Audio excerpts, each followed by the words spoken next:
Hello guys, welcome to Cosmic Wand.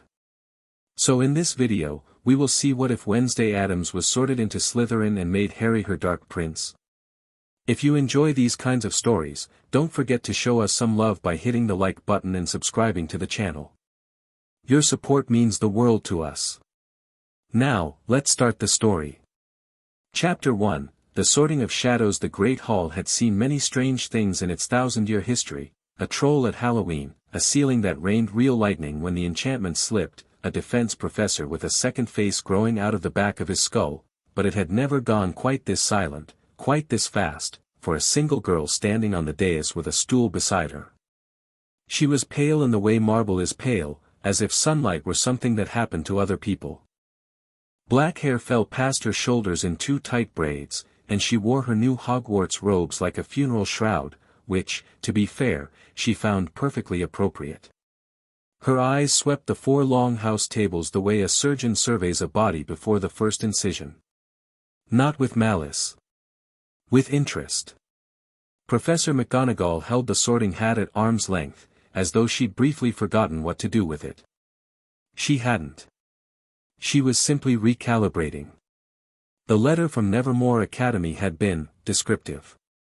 Addams, Wednesday, McGonagall announced, and if her voice carried a note of warning disguised as formality, no one could prove it. Wednesday sat on the stool the way most people sat in dentists' chairs, with the calm understanding that discomfort was temporary and largely someone else's problem. The hat descended over her brow, engulfing her forehead and settling just above her eyes, and for several seconds, nothing happened. At the Gryffindor table, Harry Potter watched with the kind of detached curiosity that was all he could muster these days. Another transfer student. Another spectacle. The back of his right hand throbbed under the bandage he'd wrapped around it after last night's detention, the words "I must not tell lies" freshly carved and only half healed. He flexed his fingers under the table and looked away. On the dais, the sorting hat twitched. Then it did something it had never done in recorded history. It laughed. Not the theatrical chuckle it sometimes gave before a dramatic sorting, not the pleased hum of discovering a particularly interesting mind. It laughed, a sharp, startled, genuinely delighted sound that cracked through the silence like a stone through glass. Every head in the great hall turned. Even Dumbledore, who had been examining a spot on the ceiling with carefully performed serenity, lowered his gaze. The hat's brim rippled, and when it spoke, its voice carried to every corner of the hall with an odd tremor running beneath the words, as though it were struggling to compose itself. "Well," the hat said. "Well, well, well. In 1,000 years, I have never—" "Oh, that's marvelous. You actually mean it, don't you? Every word. There's not a scrap of pretense in here." A pause. The fabric shifted as though the hat were shaking its head. Godric would have run screaming. Rowena would have taken notes. Helga would have tried to save you, which would have been very unwise. Another pause, longer this time. But Salazar, oh, Salazar would have adored you. The hat's voice dropped, intimate now, speaking only to the girl beneath its brim. But the hall was so quiet that the front rows of every table caught the words anyway. You don't want power for its own sake. You want it because the alternative is being at the mercy of people stupider than you. I understand completely. The hat sounded almost wistful. Better be, Slytherin. The Slytherin table erupted in applause, because that was what one did, but there was a tentative quality to it, the sound of people clapping for something they hadn't yet decided to be happy about. Wednesday removed the hat from her head, set it precisely on the stool, and walked toward the green and silver table without once looking back. She chose a seat at the far end, nearest the wall, and folded her hands on the table in front of her like a judge waiting for opening statements. Draco Malfoy, of course, was the first to approach. He had the instincts of a territorial animal, and a new Slytherin, especially one the hat had made a spectacle of, required immediate classification: ally, subordinate, or threat. He settled into the seat across from her with the practiced ease of someone who believed that every room was organized around his presence. "Malfoy," he said, extending a hand. Draco Malfoy. My family has held a seat on the Hogwarts Board of Governors for 3 generations. If you need anything while you're settling in, I'm the person to know. Wednesday looked at his hand. She did not take it. She looked at his face with the expression of someone reading a moderately interesting headstone. Wednesday Addams, she said. Your family purchased that seat in 1722 after the previous holder died of a mysterious wasting illness that your ancestor Brutus Malfoy's personal apothecary was never questioned about. Your father was removed from the board 2 years ago for corruption and reinstated through blackmail. Your mother is a black by birth, which means she has more actual magical lineage in her left hand than your father has in his entire body, and yet she lets him speak for her in public. Wednesday tilted her head. You were saying something about being the person to know. The silence that fell over the nearest stretch of the Slytherin table had a physical quality, like a temperature drop. Pansy Parkinson's mouth hung open. Blaise Zabini, 3 seats down, very slowly set down his goblet and began paying close attention. Draco's face went through 3 distinct shades of white before settling on a mottled pink that clashed terribly with his hair. Where did you? Your family history is not a secret, Wednesday said. It's simply a history that no one at this table has the spine to bring up at dinner. I don't have that limitation. She picked up a bread roll and examined it with more interest than she'd shown his entire introduction. You may sit somewhere else now. Draco stood. He didn't have a response, and the absence of one was the loudest thing that had happened at the Slytherin table in years. He walked back to his usual seat beside Crabbe and Goyle with his jaw clenched so tight that Pansy actually reached out to touch his arm, and he flinched away from her. Blaise Zabini waited a precise 30 seconds, then slid down the bench until he was adjacent to Wednesday. He didn't introduce himself. He just sat there, eating, radiating the particular calm of someone who had just watched a lion walk into a room full of house cats and wanted to be near the lion.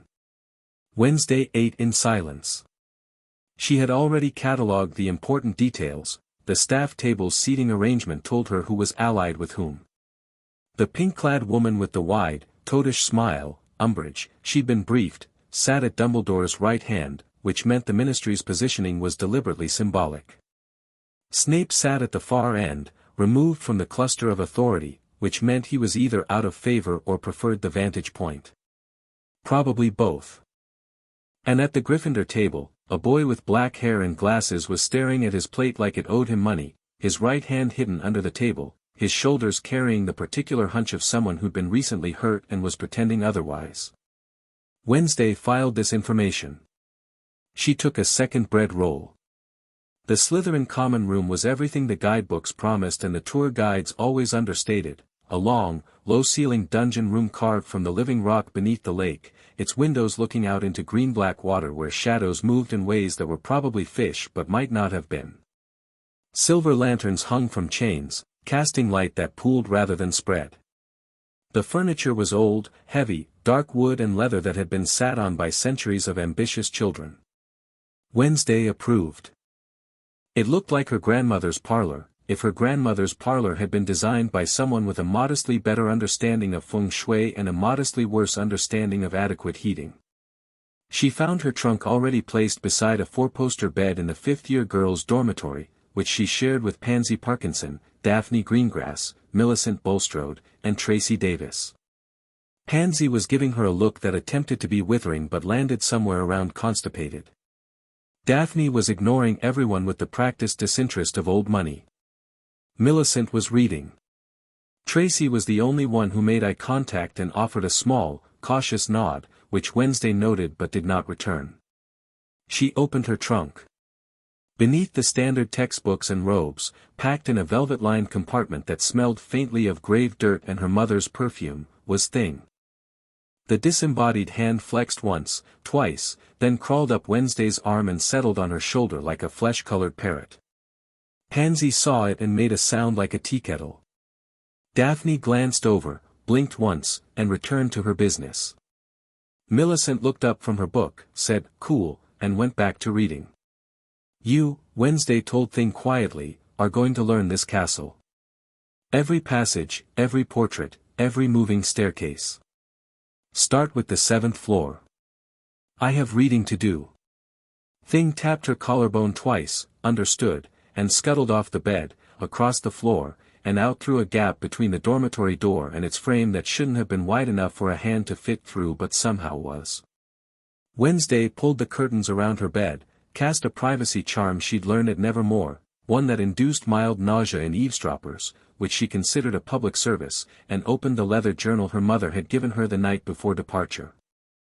The mortise stone was last recorded in Addams' family possession in 1406, she read in Morticia's elegant handwriting. It was confiscated during the Purge of the Unaligned and taken to an unspecified secure location within a major magical institution. Your great-great-great-grandmother Calpurnia believed it was Hogwarts. She was rarely wrong about anything except her choice in husbands. Wednesday turned the page. A sketch showed a flat black stone, roughly palm-sized, with a symbol carved into its face that was not quite a rune and not quite a sigil, something older, from a tradition that predated both. She studied it for a long time. Then she closed the journal, slipped it beneath her pillow, and lay in the dark with her eyes open, listening to the lake pressing against the windows and her roommates breathing slow towards sleep. She did not sleep for 2 hours. She was thinking. The next morning came grey and damp, as September mornings in Scotland tend to, and Wednesday was in the corridor outside the Great Hall at 6:30, before even the most ambitious Ravenclaws had started trickling down for breakfast. She was studying the moving portraits, their patrol patterns, their gossip networks, which ones slept and which merely pretended to, when she heard footsteps. Not the brisk click of a professor's shoes. Not the shuffling herd sound of students. A single person, walking with the careful deliberateness of someone trying not to jostle an injury. Harry Potter came around the corner from the direction of the hospital wing. He looked terrible. Not in the glamorous, romantic way that novels described suffering, he looked like someone who hadn't slept, hadn't eaten, and was held together by stubbornness and a school uniform. His tie was loose, his hair was its usual catastrophe, and his right hand was freshly bandaged with what appeared to be a strip torn from a bedsheet. He saw her and stopped. She saw him and didn't. "You're the new one," he said. It wasn't a question, and it wasn't particularly welcoming. His voice had the flat quality of someone who'd used up his daily allocation of caring about things before sunrise. "You're the famous one," Wednesday replied. "You look like you've been losing a fight with something patient." Harry's jaw tightened. "I'm fine. I didn't ask." She nodded toward his hand. "But whoever's doing that to you is using a cursed object. 3rd century design. The Romans used them on prisoners who recanted under torture, as a reminder. Whoever chose it either has a sophisticated appreciation for historical cruelty or read about it in a catalogue. Based on the woman in pink at the staff table, I'd guess the catalogue." Harry stared at her. The careful blankness on his face cracked just slightly, not into vulnerability, but into the sharp, startled alertness of someone who'd been seen when they'd thought they were invisible. "How do you know about, I watched you at dinner? You hid your hand under the table for the entire meal. You flinched when someone passed the salt and their sleeve brushed your wrist. You left the feast before pudding and walked toward the hospital wing. And just now, you came from that direction with a fresh bandage." She paused. "I'm observant. It's a survival trait in my family. The slow ones get eaten at reunions." He didn't laugh, but something shifted in his expression, the hard set of his shoulders easing by a fraction, not into comfort but into the peculiar relief of not having to pretend. "Umbridge," he said quietly. "Detention. She's got this quill, a blood quill." "Yes." Wednesday's tone didn't change, no sympathy, no outrage, just the flat certainty of someone naming a tool. Illegal under the Educational Oversight Act of 1911 and specifically banned by the International Confederation's Charter on Magical Discipline. She's using it on a minor, which makes it a Class 3 offense. She's either confident she won't be caught or confident that no one in authority cares enough to act. Given the current political climate, both are probably true. Harry let out a short breath that wasn't quite a laugh. You've been here one night and you've already figured out more about what's going on than most people figure out in a year. Most people aren't paying attention. They're performing. There's a difference. They stood in the corridor, two people who had no reason to trust each other and every reason not to, and for a moment the silence between them was not awkward but charged, the particular tension of two live wires hovering close enough to arc. Why are you telling me this? Harry asked. You're a Slytherin. You don't know me. And in my experience, when Slytherins offer information, it's because they want something. In your experience, Wednesday said, Slytherins have been 17-year-olds playing at politics with their parents' scripts. I'm not playing. Then what are you doing? She considered him. Really considered him, not his scar, not his reputation, not the propaganda the Daily Prophet had been printing about him for months. She looked at his eyes, which were green and very tired and very, very angry underneath the tiredness, and she saw something she recognized. Reconnaissance, she said. And she walked past him into the great hall without another word. Harry watched her go. He stood in the corridor for a long time after she disappeared, his bandaged hand pressed against his thigh, something turning over in his mind that he couldn't name yet but that felt, for the first time in months, like the beginning of something that wasn't despair. He went to breakfast.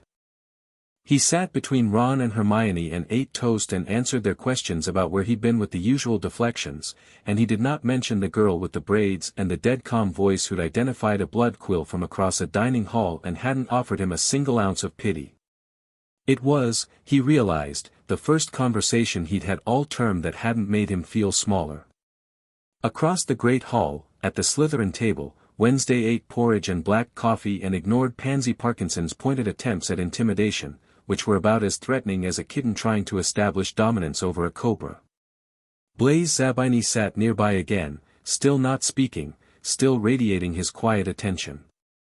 Daphne Greengrass had positioned herself one seat closer than yesterday, which in the glacial social dynamics of Slytherin old money constituted a declaration of cautious interest.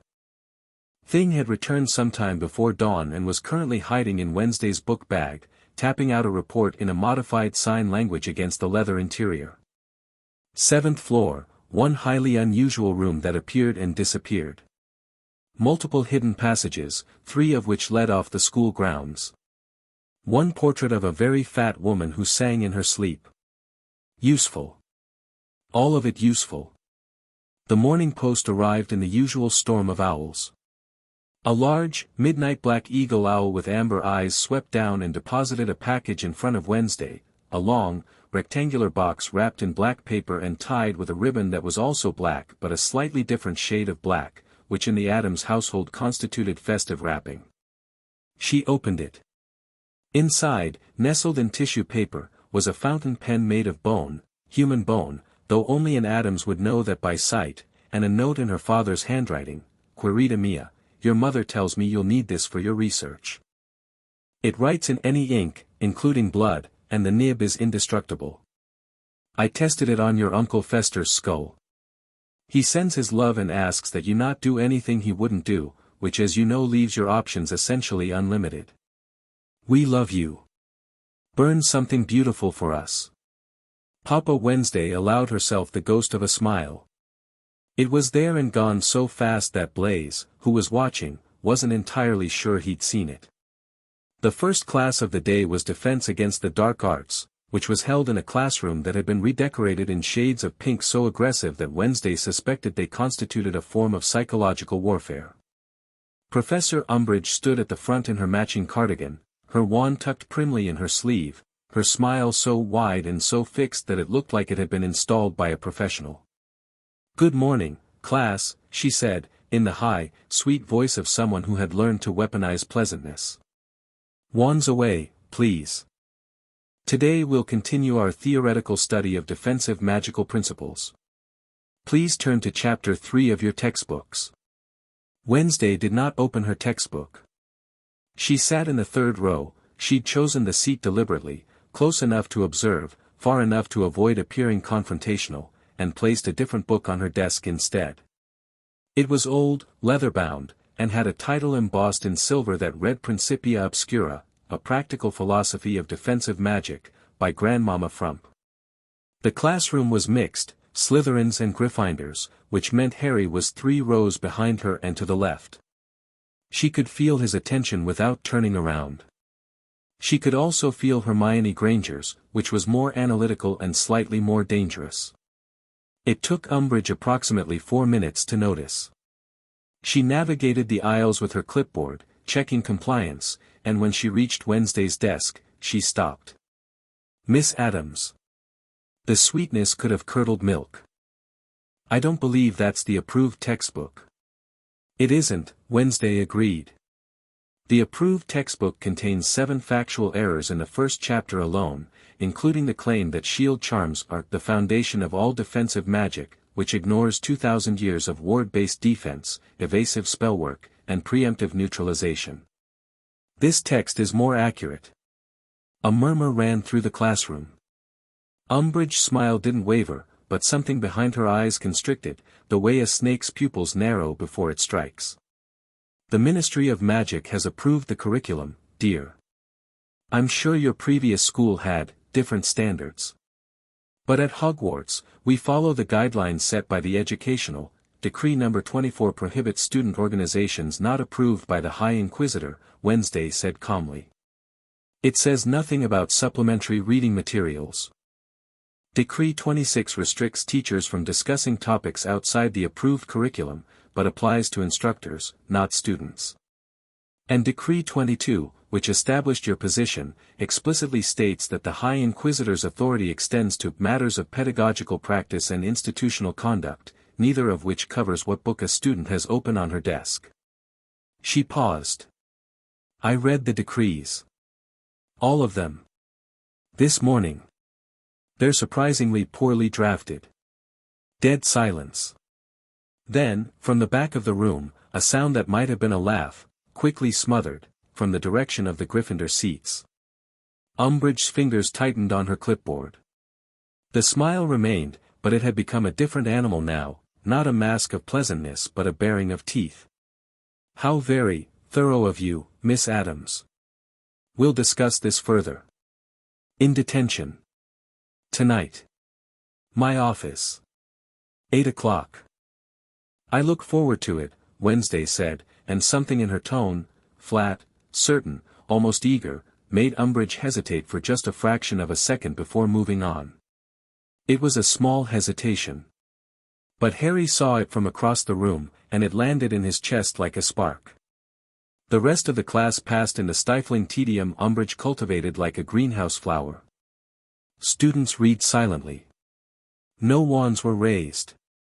The only magic in the room was the enchanted clock on the wall, ticking away minutes that felt like they'd been sentenced to hard labor.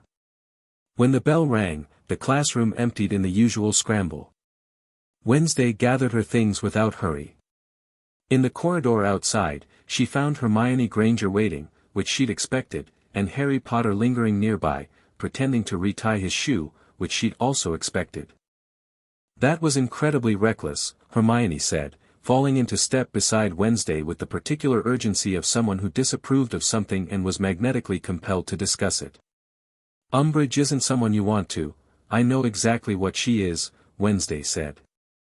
"A political operative disguised as an educator, placed here to suppress information and control the student body through fear of institutional punishment. I've met the type before. My old headmistress was similar, except she at least had the dignity to be overtly villainous about it." Hermione opened her mouth, closed it, and appeared to undergo a brief internal crisis. Well, yes, that's essentially, but the point is, detention with her is painful. I'm aware. Your friend has been attending her detentions regularly, and he returns with cursed wounds." Wednesday glanced back at Harry, who had abandoned the shoe pretense and was now just walking behind them, listening.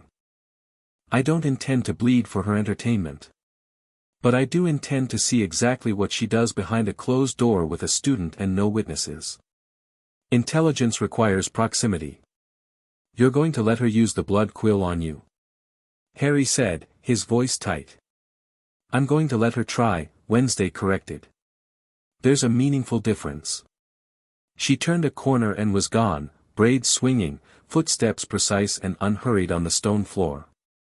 Harry and Hermione stood in the corridor. Hermione turned to Harry with wide eyes. "Harry, who is she?" Harry watched the corner where Wednesday had disappeared. His hand throbbed. His scar prickled faintly. And somewhere behind his ribs, in the place where anger had been sitting like a stone for weeks, something shifted, not softening, not dissolving, but rearranging. Making room. "I don't know," he said. "But she's the first person in this castle who seems like she actually knows what's going on." That evening, Wednesday attended Umbridge's detention. She was there for exactly 1 hour. When she emerged, she was not bleeding. She was not shaking. She walked back to the Slytherin dormitory at her usual measured pace, and if her right hand bore any marks, no one saw them, because she was wearing a black lace glove that had not been part of her outfit that morning. What had happened in that office would later be described by Umbridge to no one, because Dolores Umbridge, for the first time in her career, had encountered a student who picked up the blood quill, examined it with the dispassionate interest of an entomologist studying a pinned beetle, and began writing without a single change in her expression. No wince. No tears. No trembling lip. Just a girl with braids writing in her own blood with the calm focus of someone completing a mildly tedious homework assignment. And when the hour was up, Wednesday had set down the quill, examined the words carved into her hand, and said, "Interesting craftsmanship. The pain threshold is quite low, you might consider a 14th century variant. The Venetians made one that could write on bone. Much more effective." Umbridge had told her to leave. Now, in the privacy of her four-poster bed, curtains drawn, privacy charm in place, Wednesday examined the fading words on her hand, "I will respect authority," and photographed them with a small enchanted camera thing had retrieved from her black trunk, which had arrived that afternoon via a delivery service that used hearses instead of owls. Evidence. Collected. She pulled out a sheet of parchment, uncapped her father's bone pen, and wrote, "Dear Mother and Father, Hogwarts is everything you warned me about. The architecture is drafty, the politics are Byzantine, and the person in charge of children's education is a sadist with no imagination. I feel almost at home. I found something interesting. Not the stone, not yet. Something potentially more useful. There is a boy here who has been mistreated by every authority figure in his life and has responded by developing a reservoir of rage he doesn't know how to use. He is powerful, he is angry, and he is completely unguided. Everyone around him is either trying to suppress what he is or exploit it. I intend to do neither. I intend to show him what he could be if someone simply told him the truth and stepped out of the way. Send my black trunk, it's arrived, thank you, and also grandmother's notes on Pre-Founder's magical theory. And the bone dice. I may need to make a wager before the term is out. Your devoted Wednesday. P.S. The dormitory is underwater. You'd love it." She sealed the letter, gave it to Thing, who scuttled off to find the Ollery with the unerring navigation of a creature that had already memorized 3 floors of the castle in a single night, and lay back on her pillow. Through the green-tinted windows, the black lake pressed close, and in its depths, something large and ancient moved past the glass and paused, as though it sensed her watching. Wednesday looked at the shadow in the water. The shadow, whatever it was, looked back. She closed her eyes. Tomorrow she had potions with Snape, transfiguration with McGonagall, and a castle full of secrets that had been waiting a very long time for someone with the right questions. Tomorrow, she would begin. Chapter 2, The Architecture of Control. Wednesday's first potions class began with a dead man's stare and ended with something much worse, respect. The dungeon suited her. She'd said as much to Thing that morning while the hand laid out her books in order of density, heaviest on the bottom, most dangerous on top, the Addams family grimoire wrapped in a cloth that was probably unnecessary but that Morticia had insisted upon because the leather cover had a tendency to bite strangers. The Slytherin common room was underground, the dormitory was underwater, and the potions classroom was buried in the castle's belly like a vital organ. Everything important, Wednesday had long believed, happened below the surface. Professor Snape entered without greeting, without preamble, and without any indication that he considered the 30 students seated before him to be anything more than an occupational hazard. His robes moved as though they had their own agenda. His eyes swept the room the way searchlights sweep a prison yard, not looking for anyone in particular, but making absolutely certain everyone knew they were being watched. Wednesday approved of him immediately. Not as a person, she hadn't gathered enough data for that, but as a performer. He understood that authority was theater, and unlike Umbridge, who performed sweetness as a weapon, Snape performed menace as a shield. The difference was important. People who hid behind cruelty were usually protecting something soft. Today, Snape said, his voice the texture of a blade drawn slowly across a whetstone, you will be brewing the draft of peace. The instructions are on the board. You have 90 minutes.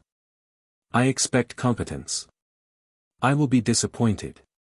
He paused, letting the silence do its work, and then added with the barest flick of his gaze toward Wednesday, we have a new student. Miss Addams. Transferred from Nevermore Academy, which I'm told no longer has a functioning East Wing. How fortunate for us. A few Slytherins laughed. The Gryffindors didn't, they were too busy being tense, the way they always were in this room. Harry was already reaching for his cauldron, his jaw set in the particular way it set when he was preparing to endure something rather than enjoy it. Wednesday inclined her head a fraction. The East Wing was a structural weakness. I improved the floor plan. Snape's expression didn't change, but something behind his eyes shifted, a fractional recalibration, the look of a chess player recognizing that a new piece had appeared on the board in an unexpected square. Begin, he said, and turned away. The draft of peace was a notoriously fiddly potion, too much powdered moonstone and it induced catatonia, too little and it simply didn't work, and the hellebore syrup had to be added in a counterclockwise spiral at precisely the right temperature or the whole thing turned to sludge. Most fifth years found it an exercise in controlled anxiety, which was rather ironic given its intended effect. Wednesday brewed it perfectly. Not competently, not impressively, perfectly. Her movements were precise without being rushed, economical without being mechanical. She added each ingredient with the calm authority of someone following a recipe she'd internalized years ago, and when she stirred in the hellebore, she did it with her left hand while her right hand was already measuring the next component, a level of ambidextrous multitasking that drew Snape across the room like a compass needle swinging north. He stood over her cauldron. The potion was the exact shade of turquoise the textbook described, with a faint silver vapor rising in a lazy, even spiral. It was, by any objective standard, flawless. Snape stared at it for a long time. Where did you learn to brew? He asked. Not loudly, this was a private question, asked at the volume of genuine curiosity rather than performance. My grandmother. Grandmama Frump. She studied under Nicholas Flamel before his retirement and under 3 different shamans in the Amazon basin who didn't have names that translate into English. She believes potions should be felt, not followed. Wednesday paused, adding the final measure of powdered unicorn horn with a steady hand. She also believes that anyone who needs to read the instructions past the first attempt is wasting everyone's time, including the potions. Snape looked at her. Wednesday looked back. 2 people who understood each other's native language of precision and disdain, meeting for the first time in a room that smelled of moonstone and teenage incompetence. Full marks, Snape said, and walked away. From across the dungeon, 2 people watched this exchange with very different reactions. Hermione Granger, whose own potion was excellent but not quite turquoise, it leaned slightly toward teal, a shade that would have earned top marks from anyone who wasn't standing next to perfection, stared at Wednesday with an expression that combined professional respect, personal offense, and the dawning horror of encountering a genuine intellectual equal in a subject she'd always dominated. Her stirring hand slowed. Her brow furrowed. Ron, beside her, noticed and wisely said nothing. Harry, meanwhile, watched Snape's face. He'd spent 5 years studying that face for signs of danger, derision, and the particular tightening around the mouth that preceded a public humiliation. He'd never seen what he was seeing now, not warmth, nothing so human as that, but recognition. Snape had looked at Wednesday the way he looked at a perfectly executed spell, with the involuntary respect of a craftsman encountering quality. Harry had never once been on the receiving end of that look. He wasn't jealous, jealousy required wanting something, and he'd stopped wanting Snape's approval somewhere around second year. But he was fascinated. Because Wednesday hadn't earned that look by performing or pleasing or playing the game. She'd earned it by simply being undeniably, inarguably good. He thought about that for the rest of the class. His own potion turned out passable, which was better than usual, though he suspected that had more to do with distraction keeping his hand steady than any improvement in skill. The week unfolded like a hand of cards being laid down one at a time, each one changing the shape of the game. In Transfiguration, McGonagall set them to vanishing spells, specifically, vanishing a snail. Most students managed it within 3 or 4 attempts. Hermione managed it on the second. Wednesday managed it on the first, then raised her hand and asked if she could vanish something larger, and before McGonagall could respond, she'd vanished her entire desk. Just the desk, not the chair, not her books, not the snail. The desk. Selectively. With a precision that made McGonagall grip her own wand a little tighter. That is NEWT-level selective vanishment, Miss Addams. Yes, Wednesday said, as though confirming the weather. McGonagall restored the desk with a wave of her wand and said nothing further, but after class she held the door open for exactly 2 extra seconds, and Wednesday could feel the professor's eyes on her back all the way down the corridor. Not suspicious, measuring.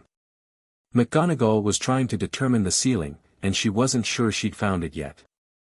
In charms, Wednesday performed a silencing charm on Flitwick's demonstration frog and then, when asked to reverse it, instead modified the charm to make the frog croak in B-flat minor, which she said was the key of funeral marches and therefore more appropriate. Flitwick gave her 10 points for creativity and then quietly asked her not to modify any more amphibians.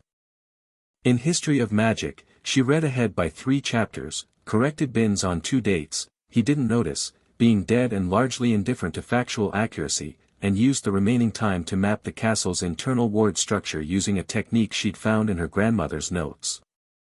The wards were old, pre-founders in places, and they were layered like geological strata. Something was buried deep. She could feel it the way a dowser feels water, not with certainty, but with the persistent tug of proximity. By Wednesday, the day, not the girl, though the coincidence pleased her, she had established 3 things. First, she was the most technically accomplished student Hogwarts had seen since Tom Riddle, and the staff knew it. Second, Umbridge was watching her with the fixed, patient attention of someone compiling a dossier. And third, there was a group of students meeting in secret on the 7th floor, behind a door that wasn't always there, and Harry Potter was at the center of it. She'd pieced it together the way she pieced everything together, through observation, pattern recognition, and thing. The Hand had been scouting the 7th floor since the first night, and on Tuesday evening it had reported something extraordinary, a stretch of blank wall that, when a specific person walked past it 3 times, produced a door. Students entered in small groups, never more than 3 at a time, always between 7 and 9 in the evening. They emerged an hour or 2 later looking flushed and energized in the specific way that physical exertion and spellwork produced. Gryffindors, mostly. Some Ravenclaws. A handful of Hufflepuffs. No Slytherins. The list of faces Thing had identified, tapped out laboriously in their shared sign language, included Hermione Granger, Ron Weasley, Neville Longbottom, Ginny Weasley, Luna Lovegood, the Patil twins, Dean Thomas, Seamus Finnegan, and a dozen others. It was too large to be a social group and too diverse to be a study circle. It had the structure of an organization. Wednesday waited until Thursday evening to make her move. She found Harry in the library, alone for once, hunched over a potions essay with the expression of someone performing surgery with a butter knife. Hermione and Ron were nowhere in sight, some prefect duty, she'd gathered, and the nearest other student was Madame Pants, who was technically staff but functionally furniture. Wednesday sat down across from him without asking permission. She placed a book on the table between them, not her grandmother's grimoire this time, but a plain Hogwarts library copy of Confronting the Faceless, and opened it to a page she bookmarked. "You're teaching people to fight," she said. "Not a question." Harry's quill stopped. He looked up at her with the sharp, sudden focus of a deer hearing a branch snap, except deer ran, and Harry Potter, whatever his flaws, never ran. He got very still instead, which Wednesday found considerably more interesting. "I don't know what you're talking about." "You meet on the 7th floor, behind a door that the castle generates on request. You have approximately 25 members. You're practicing defensive spells, probably working through the standard Hogwarts curriculum that Umbridge has gutted. You're doing this because the Ministry has decided that ignorance is a viable defense strategy, and you disagree." She turned the book toward him, pointing to a passage on shield charms. "You're also, based on the spell burns I've seen on Neville Longbottom's sleeves and the improved reflexes Ginny Weasley has been showing in the corridors, actually quite good at teaching." Harry said nothing for a very long time. His eyes moved from Wednesday's face to the book to the empty library around them and back. She could see the calculation happening, not the cold, strategic calculation she would have performed, but something warmer and more instinctive. He was measuring trust.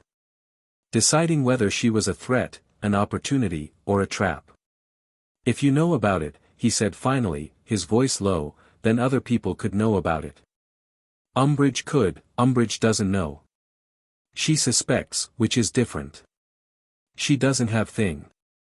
Wednesday paused. "My hand. He scouts for me. He's very discreet and very good at moving through walls. Nobody else has that advantage." "Your hand," Harry repeated flatly. "Family heirloom. Don't ask." He almost smiled. She saw the muscles around his mouth shift, the micro-expression of amusement that he suppressed out of habit. She filed it.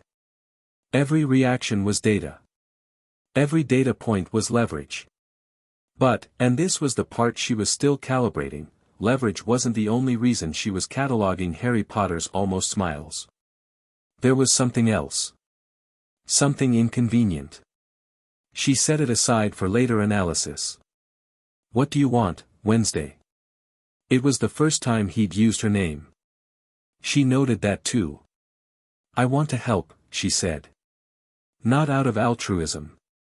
Altruism is a performance staged by people who want to be admired for their generosity. I want to help because your group is the most strategically significant thing happening in this castle, and it's being run like a study group when it should be run like an insurgency." Harry blinked. "An insurgency? You have 25 students learning to cast shield charms. That's a start. But a shield charm won't stop a killing curse, won't protect you from political persecution, and won't do anything about the fact that the Ministry of Magic has infiltrated your school with a woman who tortures children with cursed objects and calls it discipline." Wednesday leaned forward. "You're not preparing these people for an exam. You're preparing them for a war. Whether you want to call it that or not, that is what's coming. And right now, you're teaching them to bring pillows to a knife fight." The silence between them stretched. In the distance, Madame Pants was reshelving books with the aggressive precision of someone who considered misplaced volumes a personal offense. A candle on the nearest table flickered, sending shadows crawling across Wednesday's face. "What exactly are you proposing?" Harry asked, and his voice had changed, not softer, but more open. The guarded flatness had given way to something leaner and hungrier. She'd seen the same shift in his posture during the Umbridge confrontation. When you gave Harry Potter something real to think about, not comfort, not platitudes, but a genuine challenge, the exhaustion burned off him like fog. "I'm proposing that you let me attend your next meeting. I'll observe. After that, I'll present a redesigned training structure. Not theory, practice. Real combat scenarios. Environmental awareness. Tactical thinking. How to fight when you're outnumbered, outpowered, and surprised. How to use the castle itself as a weapon. She straightened. And in exchange, you help me with something I need. A research project that requires Parseltongue. Parseltongue, Harry said. You need there are doors in this castle that only open for a speaker. I've found references to them in texts that predate the founders. Whatever's behind them has been sealed for 600 years. She held his gaze. I have questions. Those doors may have answers. And I suspect you've been told your Parseltongue is something to be ashamed of, which means no one has ever shown you what it can actually do. Harry sat back in his chair. His expression was unreadable for a moment, and then something settled in it, something that wasn't quite trust but was closer to it than anything she'd been offered at Hogwarts so far. Tomorrow night, he said. 8 o'clock. 7th floor, left corridor.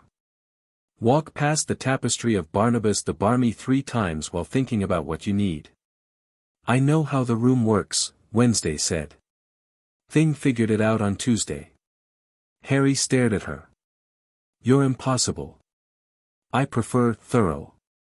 But I'll accept impossible if it makes you feel better. She stood, collected her book, and left without saying goodbye. She never said goodbye. Goodbyes implied an emotional investment in departure that she found philosophically wasteful. But she paused at the end of the aisle, just for a second, barely a hitch in her stride, and said over her shoulder, Your potions essay has 3 errors in the second paragraph. Moonstone doesn't counteract anxiety. It redirects it. There's a difference. Then she was gone, and Harry looked down at his essay and realized she was right about the Moonstone, and probably about everything else too, and he wasn't sure how he felt about that, but he was sure, completely, uncomfortably sure, that he was going to find out. The room of requirement materialized on Friday evening as a large, open space with practice dummies along one wall, cushioned floors, and bookshelves that the room had apparently decided were necessary without anyone requesting them. Wednesday suspected the castle itself was showing off. Magical architecture had ego. The Addams mansion at home certainly did. It had once refused to open the front door for a tax assessor and eventually dropped a gargoyle on his car. She arrived at exactly 8 o'clock, stepped through the door, and found herself facing 25 wands. Not pointed at her, not quite. But held ready, visible, in the particular grip that meant we are prepared to be unfriendly if necessary. Harry stood at the center of the group, and to his credit, he didn't look apologetic about the reception. He'd told them someone new was coming. He hadn't told them who. She's a Slytherin, Ron said, because Ron always said the thing everyone was thinking but had the social awareness not to vocalize. His ears were red. His wand hand was steady. He was, Wednesday assessed, braver than he was smart, which in a fight was actually the more useful quality. She's the one who made the Sorting Hat laugh, Ginny Weasley said from the second row, and her tone carried no judgment, only curiosity, sharp-edged and bright. She's the one who made Malfoy leave the dinner table, added a dreamy voice from the back, and Luna Lovegood drifted into view with the serene detachment of a cloud that had wandered into a room full of lightning rods. I thought that was very well done. His aura went a fascinating shade of puce. She's standing right here, Wednesday said, and she can hear all of you. Harry stepped forward. Everyone, this is Wednesday Addams. She transferred from Nevermore Academy. She's a Slytherin. She's also the most competent which I've seen in this school, and yes, Hermione, I'm including you, and no, I don't want to argue about it right now. He turned to Wednesday. You said you wanted to observe. So observe. Wednesday moved to the back of the room, leaned against the wall, and folded her arms. She made herself a shadow. She watched. What she saw was promising and insufficient. Harry was a natural teacher, he demonstrated spells with his body, not just his wand, and he had an instinct for reading when a student was struggling before they admitted it. He moved through the group, adjusting stances, correcting wand angles, offering encouragement that wasn't hollow. Neville Longbottom, who started the session with the confidence of a kicked dog, landed 3 consecutive stunning spells under Harry's coaching and looked like he might cry from something other than frustration for the first time in months. But the structure was wrong. They practiced spells in isolation, stunning here, shielding there, disarming over there, as though combat were a series of individual skills rather than a continuous, adaptive, chaotic event. Nobody moved while casting. Nobody practiced in pairs against 3. Nobody worked with the environment. And nobody practiced what to do when a spell failed. After an hour, Harry called a break. People drifted to the edges of the room, drinking water conjured from the room's helpful taps, stretching, comparing wand calluses. Harry walked over to Wednesday with the expression of a man handing in a test he wasn't confident about. "Well, your people are enthusiastic, loyal, and underprepared," Wednesday said, keeping her voice low enough that only he could hear. "They can cast. They cannot fight. There's a canyon between those two things, and if they ever face someone who's trying to kill them rather than pass a practical exam, half of them will freeze and the other half will fall back on single-target dueling patterns that any Death Eater with 6 months of training will exploit in seconds." Harry's jaw tightened. Not with anger, with the hard, unwelcome recognition of truth. "So what do we do?" "You stop teaching them spells. You start teaching them situations." She unfolded her arms. "May I?" He hesitated. Then he nodded. Wednesday stepped away from the wall and walked to the center of the room. She didn't raise her voice. She didn't need to. Something about the way she moved, deliberate, centered, utterly without self-consciousness, drew attention the way gravity drew objects. People stopped talking and turned toward her one by one, like flowers toward a very dark sun. "You're all going to die," she said. Silence. Absolute, ringing silence. "Not tonight. Probably not this year. But eventually, someone in this room will face a situation where the spells you're practicing won't be enough. You'll be outnumbered. You'll be surprised. Your wand will be knocked away, or your hand will be injured, or your opponent will use a curse you've never seen before. And in that moment, everything you've learned in this room will either save your life or it won't." She let the silence hold for 3 seconds. Then she pointed at Neville. "You. Longbottom. You've improved tonight. Your stunning spells are solid. Good power, good aim. Now, what do you do if you're facing 2 opponents and you stun one, but the second one is behind you and you don't know they're there?" Neville opened his mouth. Closed it. His face went red, then pale, then settled into something more focused than either. I don't know. Exactly. You don't know. That's not a failure. That's a gap. And gaps are what get people killed." She looked around the room.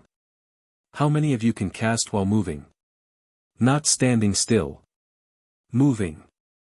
Running. Dodging." 3 hands went up. Ginny's was one of them.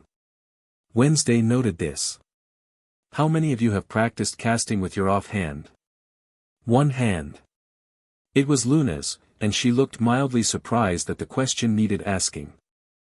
"How many of you have ever fought, actually fought, more than one opponent at a time?" No hands. Wednesday looked at Harry. He was watching her with an expression she couldn't quite classify, somewhere between admiration and the unsteady feeling of watching someone rearrange the furniture in a room you thought you owned. "Here's what I propose," she said. 2 sessions per week. 1 for technique, that's what you've been doing, and it works, keep doing it. The second session is for scenarios. Realistic ones. Multiple opponents. Unfamiliar environments. Compromised conditions. You fight in the dark. You fight on stairs. You fight when someone on your own side goes down and you have to choose between helping them and staying in the fight. That sounds like you're training soldiers, Hermione said from the middle of the group. Her voice was careful but not hostile. She was thinking, and Wednesday could practically hear the gears turning. "I'm training survivors," Wednesday corrected. "Soldiers follow orders. Survivors adapt. I don't know which you'll need to be. But I know which one keeps you breathing." The room was quiet. Not the uncomfortable silence of disagreement, a heavier silence, the silence of people reckoning with something they'd known but hadn't wanted to name. The war was coming. It was already here, in the form of a woman in pink who cut words into children's hands, in the form of a newspaper that called their leader a liar, in the form of a government that had chosen blindness over bravery. And they were meeting in secret, in a hidden room, learning to fight. They could call it a study group. They could call it whatever they wanted. But Wednesday had named it, and the name fit, and everyone in the room knew it. "I'm in," Neville said quietly. "Me too," said Ginny. Luna raised her hand again, which wasn't necessary since she'd already been nodding throughout, but she seemed to enjoy the formality. One by one, the hands went up. Ron's was among the last, not because he disagreed, but because he was wrestling with something, and when his hand finally rose, it was with a determination that had nothing to do with enthusiasm and everything to do with loyalty. He caught Harry's eye and gave a small nod that meant "I trust you, even if I don't trust her," which was, Wednesday understood, the best she could expect from Ron Weasley, and honestly more than most people gave. Hermione didn't raise her hand. She stepped forward instead, closing the distance between herself and Wednesday until they were face to face, Hermione's curly hair wild from practice, Wednesday's braids immaculate as a blueprint. "If we're doing this," Hermione said, "I want to see your lesson plans. I want to vet your sources. And if at any point I think you're putting people at risk for your own agenda, I will shut this down. Harry may trust you. I'm still deciding." "Fair," Wednesday said. "I'd be concerned if you weren't suspicious. Blind trust is a character flaw." Hermione blinked, as though she'd expected resistance and received agreement instead and wasn't sure what to do with the change in trajectory. "Right. Well. Good. I'll have a draft plan for you by Monday," Wednesday said. "Annotated. Sourced. Cross-referenced with the standard book of spells and 3 independent combat manuals so you can verify my methodology isn't reckless." You're going to annotate your lesson plans? Presentation matters. My mother taught me that. She also taught me how to poison a dinner party without anyone noticing until dessert, but I suspect that's less relevant here. Hermione stared at her for a long moment and then, very slightly, smiled. It was a cautious smile, the smile of someone who had just discovered that the dragon in the room might possibly be an ally, and who was going to proceed with extreme caution but also, for the first time, with genuine curiosity. The meeting broke up around 10. Students left in their usual staggered groups, Gryffindors first, then Ravenclaws, then Hufflepuffs, each departure timed by Hermione's enchanted galleon system, which Wednesday examined with undisguised professional interest and a mental note to replicate it using Addams' family sigil work, which would be undetectable by Ministry standard monitoring charms. She waited until the room was almost empty. Harry was putting away the practice dummies, which the room would have done itself, but he seemed to need the physical activity, the motion of his hands, the tangible accomplishment of setting things in order. "You did well," she said. He looked up, surprised. "Is that a compliment? From you?" "It's an observation. I don't give compliments. They create expectations of future compliments, which creates dependency, which creates weakness." She paused. "But if I did give compliments, that would have been one."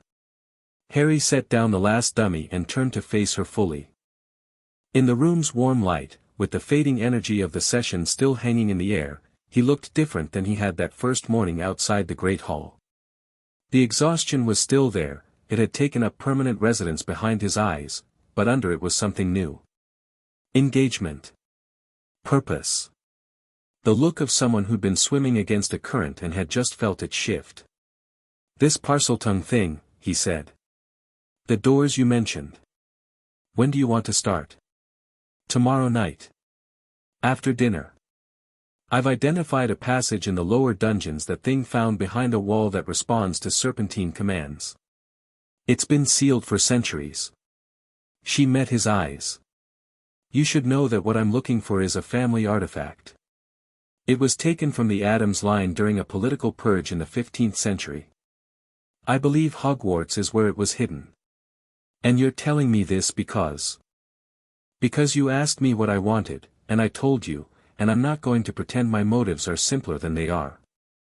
I need your help. I'm offering mine in return. The terms are transparent. If that changes, you'll know, because I'll tell you. She picked up her bag. Thing's fingers curled briefly over the edge of the flap, then disappeared inside. I don't lie, Harry. It's not a moral position. It's an aesthetic one. Lies are inelegant. She walked to the door. Harry's voice stopped her, quiet in the near-empty room. Wednesday. She turned. Thank you, he said. For what you said to them. About gaps. About surviving. Nobody's been honest with them about what's coming. Everyone keeps trying to protect them from it, and all that does is make sure they won't be ready. Wednesday regarded him from the doorway. The light from the corridor caught one side of her face and left the other in shadow, and for a moment she looked less like a 15-year-old girl and more like something that had been carved from the dark itself and given permission to walk around. Someone should have been honest with you, too, she said. Years ago. About all of it. I've read your file, the public one, not whatever Dumbledore keeps locked away. You've been surviving since you were an infant, and no one ever taught you how to do it on purpose. That changes now. She left. The door closed behind her, and the room of requirement stood quiet, and Harry stood in the middle of it with his hands at his sides and the strange, disorienting sensation of standing on solid ground after months of falling. He stayed there for a long time. Thinking. Back in the Slytherin dungeons, the common room was mostly empty, a few sixth years studying by the fire, a third year asleep in an armchair with a charms textbook open on his chest. Wednesday passed through without acknowledging anyone and was halfway to the dormitory stairs when a voice stopped her. You were on the 7th floor tonight. Draco Malfoy was sitting in the high-backed chair nearest the entrance, positioned with the deliberate casualness of someone who had been waiting and wanted it to look accidental. His legs were crossed. His face was composed. But his fingers, Wednesday noticed immediately, were drumming on the armrest in an irregular pattern. Nervous. Trying not to be. I was in the library, Wednesday said. Studying. The library closes at 9. It's 10:15. And Pansy saw you heading toward the 7th floor at 8. He uncrossed his legs and leaned forward. I don't know what you're doing, Addams, but I know who you were doing it with. Potter and his little fan club have been sneaking around all term. Umbridge suspects it. My father would be very interested. Wednesday turned fully to face him. She did not sit down, did not move to his level, did not grant the conversation the weight of equals sharing information. She stood over him, and in the green lantern light, her shadow fell across his face like a hand. Your father, she said, is a man who takes orders from someone he's afraid of and gives orders to people who are afraid of him. That's not power, Draco. That's a hierarchy of cowardice. And you're so deep inside it that you think reporting on a 15-year-old girl's study habits constitutes useful intelligence. Draco's drumming stopped. His face went very still. You don't know anything about my father. I know he'll ask you to do something terrible before this year is over.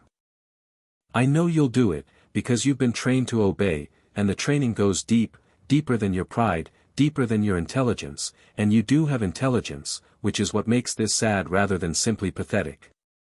She tilted her head. I also know that right now, at this exact moment, you're trying to decide whether to write to him about me tonight or wait until you have more information. You'll write tonight. You always default to obedience when you're uncertain. It's your tell. She watched the truth of it land, watched his eyes flicker, watched the muscle in his jaw jump, and she turned away without another word and walked down the stairs to the dormitory. Behind her, Draco sat in the green-lit common room for a very long time. Then he went to his room, took out parchment and ink, and wrote a letter to his father. "Father, the Addams girl is associating with Potter. She attended a gathering on the 7th floor tonight. She is intelligent, dangerous, and operating with an agenda I haven't identified yet. I recommend we discuss this during your next visit. DM." He sent it with his eagle owl before he could reconsider, and then he lay in his bed and stared at the ceiling and tried not to think about the fact that she'd predicted every move he'd make, including this one, and had walked away as though the outcome didn't matter. Because it didn't. Not to her. She'd already accounted for it. In the girls' dormitory, Wednesday sat cross-legged on her bed with the curtains drawn and the privacy charm humming. Thing perched on her knee, tapping out a final report of the evening's reconnaissance. She listened, translating each pattern of taps into words, building a map in her mind that grew more detailed by the hour. The room of requirement. The hidden passages. The sealed doors in the lower dungeons. The ward structure that pulsed like a heartbeat beneath the castle's foundations. And at the center of it all, somewhere deep and old and patient, the faint resonance of something that called to her blood, the mortis stone, waiting in the dark, the way Addams' family artifacts always waited. Not lost. Just unvisited. She opened her journal and began to write. Not a letter this time, notes. Plans. A training schedule for the DA that accounted for individual skill levels, psychological profiles, and the specific tactical weaknesses she'd identified tonight. A research timeline for the dungeons expedition. A contingency plan for Umbridge surveillance. A secondary contingency for what Draco's letter would set in motion. She wrote until midnight, her father's bone pen moving steadily across the parchment, Thing holding the inkwell steady with 2 fingers. Outside the windows, the black lake pressed close, and in its depths, things moved that had no names and needed none. Wednesday paused. She looked at the window, at the dark water beyond the glass, at the faint reflection of her own face staring back at her, pale, composed, certain. She thought about Harry Potter standing in the room of requirement, putting away practice dummies he didn't need to put away because he needed to feel useful. She thought about the way his voice changed when someone gave him something real to do, how the exhaustion burned off and something sharper took its place, something that the people around him kept trying to sand down and soften and contain because they were afraid of what it might become if they let it grow. She was not afraid of it. She was counting on it. Wednesday returned to her notes.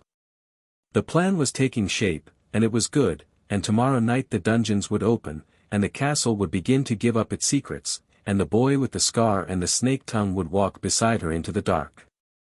She allowed herself, for one brief moment, to wonder if that thought should concern her, the fact that she wasn't just planning around Harry Potter anymore but planning with him, that his presence in her strategy had shifted from variable to constant, from tool to something she hadn't named yet and wasn't sure she wanted to. She set the thought aside. There would be time for inconvenient feelings later. There was always time for feelings. They kept whether you wanted them to or not, like preserves, like grudges, like the dead. Right now, there was work to do. Chapter 3, What Lives in the Walls. The dungeons below the dungeons didn't appear on any map. Not the Marauder's map, which Harry had checked 3 times and which showed the Hogwarts understructure ending at the potions classrooms and the Slytherin common room like a sentence cut short. Not the architectural surveys filed with the Ministry of Magic, which Wednesday had obtained through a filing request her father's lawyers had submitted under the Magical Heritage Preservation Act. Not even the Hogwarts Charter itself, which listed every room, corridor, and broom cupboard the founders had built and assigned each one a purpose and a set of wards. Below all of that, below the jurisdiction of maps and laws and institutional memory, the castle kept its oldest secrets. And on Saturday evening, as the rest of Hogwarts settled into the comfortable routines of weekend indolence, Wednesday Addams and Harry Potter went looking for them. "You're sure about this?" Harry said, not as a question but as a last checkpoint before a point of no return. He was standing in a narrow service corridor behind the potion storeroom, a passage that Filch used for moving supplies and that smelled of pickled nude eyes and damp stone. His wand was lit, casting a sphere of white light that made the shadows lean away from them like eavesdroppers caught in the act. "I'm never sure," Wednesday said. "Certainty is intellectual laziness. I'm sufficiently confident, which is better." She ran her fingers along the wall, tracing the seams between stones. Thing was already ahead of them, scuttling along the floor with the purposeful speed of a creature that had memorized 3 possible routes and was verifying the first. Thing found this passage 2 nights ago. The wall responds to pressure in a specific pattern, 3 stones, pressed in sequence, but the door behind it is sealed with parseltongue. He could hear it hissing. The wall was hissing. The ward was hissing. Wards that old don't just block entry. They communicate. They warn. She found what she was looking for, 3 stones set slightly deeper than the others, almost imperceptible unless you were running your fingertips across the surface with the deliberate attention of someone reading Braille. She pressed them, bottom, middle, top. The wall shuddered. Dust fell from the ceiling in a fine gray curtain, and a seam appeared, not a doorway, not yet, but the outline of one, traced in the stone like a scar. And from behind it came a sound. Low, sibilant, continuous. Not words exactly, but the architecture of language, the rhythm and cadence of speech without the content. A snake's voice, speaking in a tongue that had been waiting 6 centuries for an ear that could understand it. Harry felt it before he heard it. The parseltongue didn't come through his ears but through his bones, his blood, the place behind his sternum where the connection to that language lived, not learned but inherited, stamped into him by a curse that had tried to kill him and instead left him fluent in the tongue of serpents. He hated it. He had always hated it, the way it marked him, the way people looked at him when they heard it, the way Dumbledore's face went carefully neutral whenever the subject came up, which was its own kind of judgment. Wednesday was watching him. Not with the usual curiosity, something more focused, more present. She was watching the way his expression changed, the way his body shifted when the parseltongue registered, and she wasn't flinching. "What's it saying?" she asked. Harry listened. The hissing resolved into patterns, and the patterns resolved into meaning, the way a foreign city resolves into streets once you find the first landmark. "It's a warning," he said. Something like, "Speak your blood or be consumed. The deep places remember. The deep places judge."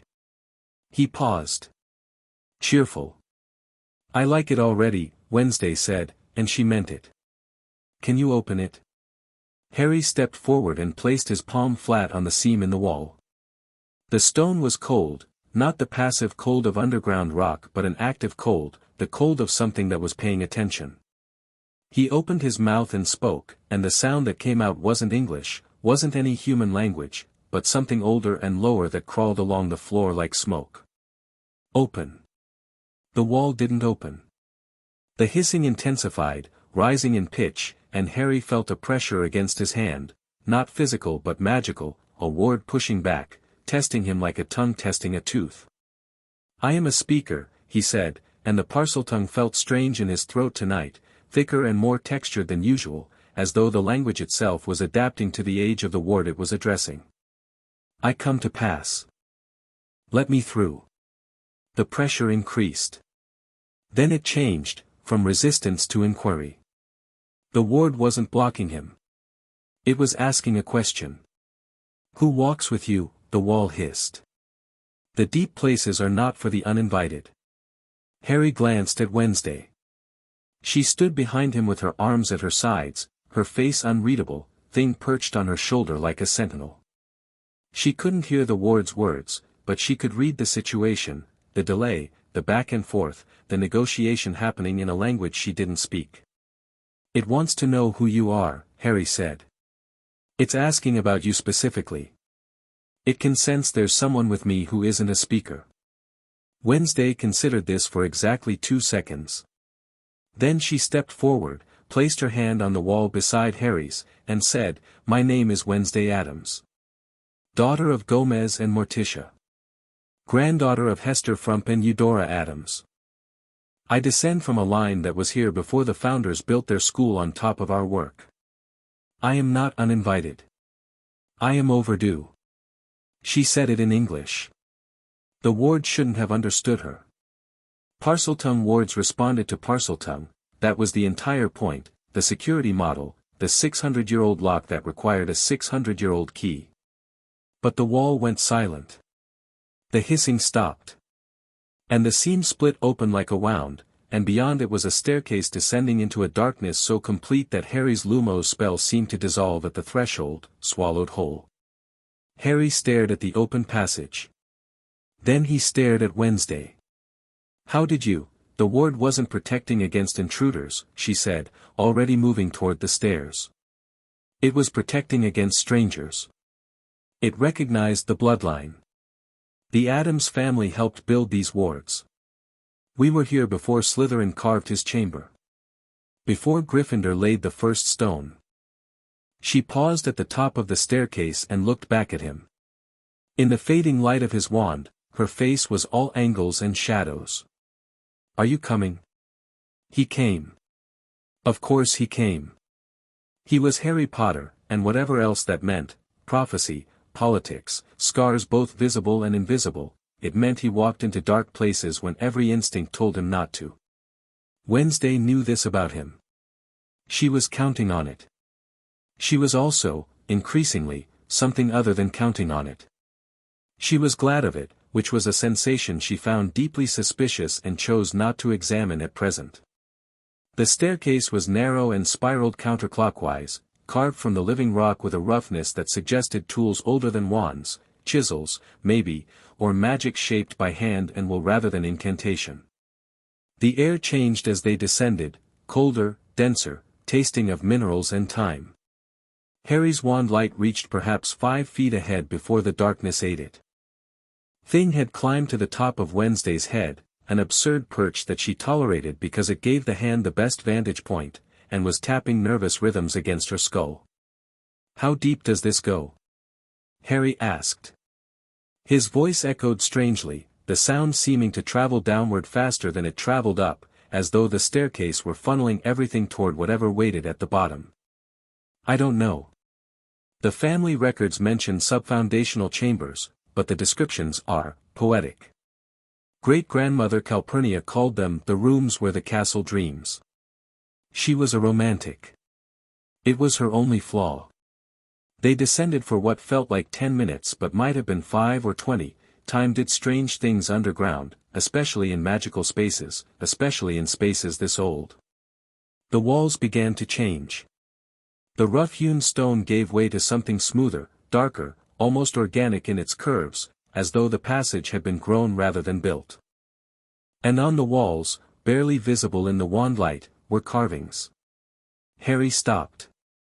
Wednesday. Look at this. She was already looking. The carvings covered every surface, not the clean, geometric runes used in modern magical architecture, but something more fluid, more alive. Serpentine figures wound through patterns of interlocking circles. Human hands reached upward toward symbols that looked like eyes, or stars, or both. And woven through all of it, repeated in 100 variations, was a symbol Wednesday recognized from her mother's journal, the sigil of the mortis stone. She touched the wall. The stone was warm. Not just warm, pulsing, with a slow, rhythmic heat that matched no heartbeat she'd ever felt. It was too slow for a human heart, too fast for geological processes. Something in between. Something alive in a way that didn't map onto any category she knew. This is older than Hogwarts, she said quietly. This is older than the idea of Hogwarts. Whoever built this, whatever they were here first. The founders built their school on top of a site that was already sacred. Harry ran his fingers over a carved serpent. It felt warm under his touch, and for a moment, just a flicker, he thought he felt it move. There are stories about Slytherin's chamber being the oldest part of the castle. But this isn't the Chamber of Secrets. I've been there. It doesn't feel like this. The Chamber of Secrets is Slytherin's work. 1,000 years old. This is twice that, maybe 3 times. Slytherin found these passages and built his chamber adjacent to them, like a cathedral built next to a pagan temple. She was photographing the walls with her enchanted camera, moving quickly, efficiently, documenting everything. He understood what was here. He respected it. That's why he sealed the approaches with Parseltongue, not because it was his language, but because it was theirs. Whoever carved these walls spoke to serpents long before Salazar Slytherin was born. The staircase ended. They emerged into a chamber. It wasn't large, perhaps 30 feet across, but it felt vast, the way a cathedral feels vast even when it's smaller than a warehouse, because the proportions were designed to make the human body feel the scale of something greater. The ceiling arched overhead in a dome of dark stone, and at its apex was an opening, a natural shaft in the rock that rose upward into blackness. Air moved through it, a slow, breathing current that made Harry's wand flame gutter and dance. The walls were covered in more carvings, but these were different. These told a story. Wednesday moved along the perimeter, reading them the way one reads a book, left to right, bottom to top, and the story they told was this: before the founders. Before the ministry. Before the statute of secrecy and the International Confederation and the careful bureaucratic scaffolding that modern wizard kind called civilization. Before all of that, there were families. Old families. Families who practiced magic not as a discipline or a profession but as a relationship, a conversation between the living and the dead, between the human and the inhuman, between the world as it was and the world as it could be bent to become. The Addams family was one of them. Not the oldest. Not the most powerful. But the most persistent, the most patient, and the most unwilling to be erased. The carving at the center of the wall showed a stone, flat, dark, palm-sized, being placed into a niche in the rock by a figure whose face had been worn away by time. Around the figure, the dead gathered, not as ghosts, not as echoes, but as presences, solid and real and standing among the living as though the boundary between the two states had been dissolved like sugar in water. The mortis stone. It had been here. In this room. In a niche in the center of the far wall that was now empty, a palm-sized absence in the rock where something had once rested and been removed. "It's gone," Wednesday said. She said it without inflection, without disappointment, without any of the emotional responses that most people would have performed upon finding the object of their quest missing. But Harry, who was learning to read her the way she read everyone else, through micro-expressions, through the things she didn't say, saw her left hand close into a fist at her side and then deliberately open again. That was Wednesday's version of a scream. "Someone moved it," he said. "But these wards have been sealed for centuries." If the Parseltongue ward was still active, that means whoever took the stone either spoke Parseltongue or had authority over the wards themselves. Someone with institutional control of Hogwarts' magical infrastructure. A headmaster. Their eyes met. The name hung between them, unspoken, heavy as a cathedral bell. Dumbledore. Wednesday turned away from the empty niche. Her expression was controlled, but Harry could see the machinery working behind her eyes, not grief, not anger, but recalculation. She was adjusting her strategy in real time, incorporating this new variable, and watching her do it was like watching someone rewire a circuit board without turning off the power. "We're not done here," she said. "The stone was in this niche, but this chamber has more to tell us. These carvings are a record. They'll tell us where the stone went, or at least who had the authority to move it." She looked at him. "I need you to read the Parseltongue inscriptions. There are some near the ceiling that I can't reach. The serpentine text may contain details the pictorial carvings don't."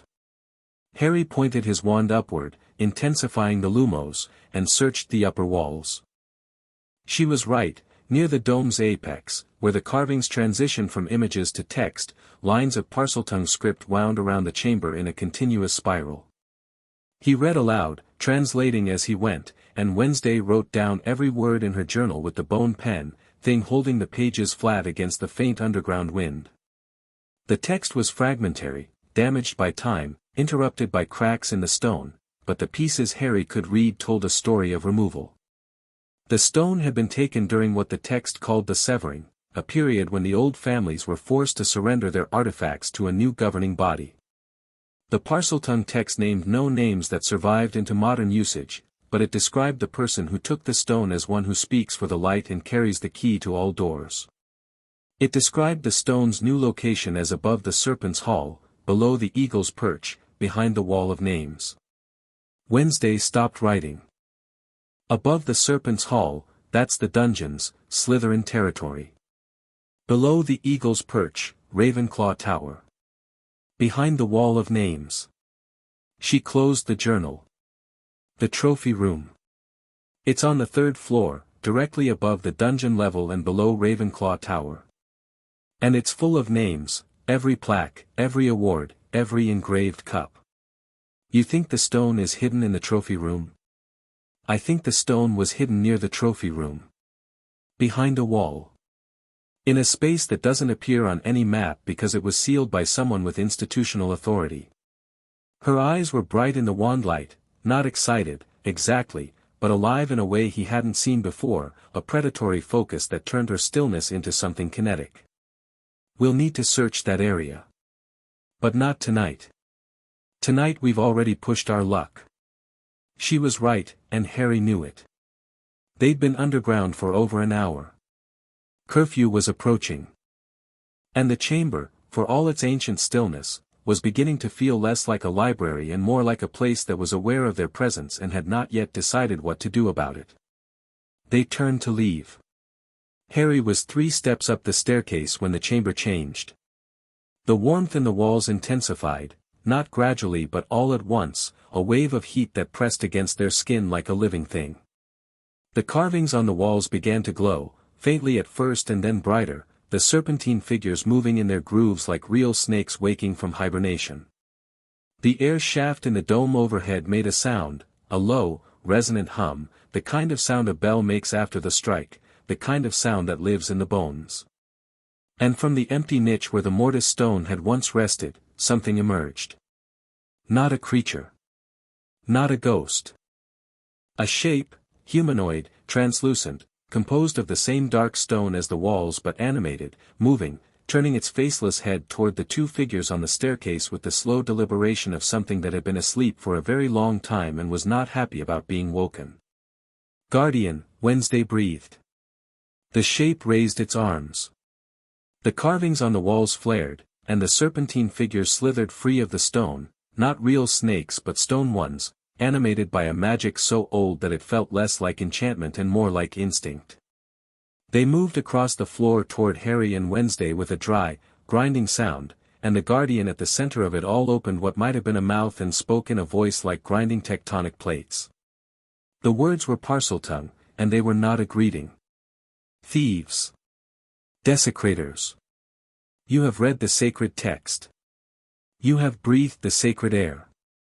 The price is paid in blood or in proof. Speak your purpose or be consumed. Harry grabbed Wednesday's arm and pulled her behind him. It was instinct, not chivalry, not strategy, just the animal reflex of someone who had spent 5 years putting himself between danger and the people near him.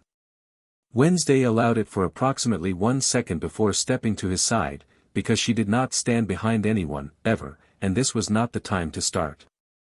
It wants proof of purpose, Harry said quickly. It thinks we're thieves. Tell it who I am. Tell it I have a claim to what was kept here. Harry turned to the guardian and spoke. The Parseltongue came easier now than it ever had, the chamber amplifying it, the words resonating with it, as though the language had found its native habitat and was coming alive. She is Wednesday Addams. Daughter of the old blood. She comes for what was taken from her family. She is not a thief. She is an heir. The guardian paused. The stone snakes on the floor paused. The chamber held its breath. Then the guardian moved. Fast, impossibly fast for something made of stone. It lunged toward Wednesday with both arms extended, and the stone snake surged forward like a tide, and the carvings on the walls blazed white-hot, and everything happened at once. Harry didn't think. He didn't aim. He didn't speak an incantation. He simply felt something rise in him, something that lived below thought, below training, below every careful lesson he'd ever been given about control and restraint, and he pushed it outward with everything he had. The magic that erupted from him wasn't a spell. It didn't have a color or a shape or a name in any textbook. It was a wave, a concussive, blinding wall of raw force that slammed into the Guardian and the stone snakes and the blazing walls and pushed them all back, held them back, froze them in place like insects in amber. The air crackled. Harry's hair stood on end. His scar burned, briefly and sharply, and somewhere very far away, in a dark room in a house he'd never seen, a pair of red eyes opened. The Guardian stopped. The stone snakes crumbled to dust. The carvings dimmed to their original faint glow. And in the center of the chamber, Harry stood with his arms at his sides and his wand still in his pocket, his chest heaving, his eyes wide, utterly stunned by what he'd just done. Wandless magic. Instinctive, uncontrolled, and powerful enough to halt an enchantment that had been operational for over 1,000 years. The Guardian turned its faceless head toward Harry. And then it did something unexpected. It knelt. The stone figure lowered itself to one knee, placed its fists on the ground, and the parseltongue that emerged from its grinding mouth was different now, not a threat but an acknowledgement. The Bridge Walker. The one who stands between. You are known to the deep places. You are permitted. The figure dissolved. The stone flowed back into the wall like water into sand, and the niche where the mortis stone had once rested sealed itself shut, and the chamber was just a chamber again, dark, ancient, quiet. Harry's hands were shaking. Wednesday was looking at him. Not at the walls, not at the place where the Guardian had been, not at any of the remarkable things that had just happened in this remarkable room. She was looking at him, and her expression, for the first time since he'd met her, was not controlled. It was not analytical. It was not the measured, calibrated face she showed the world. She looked, for just a moment, like someone seeing something she hadn't expected to find. Something that changed the calculation. Something that mattered. She did not thank him.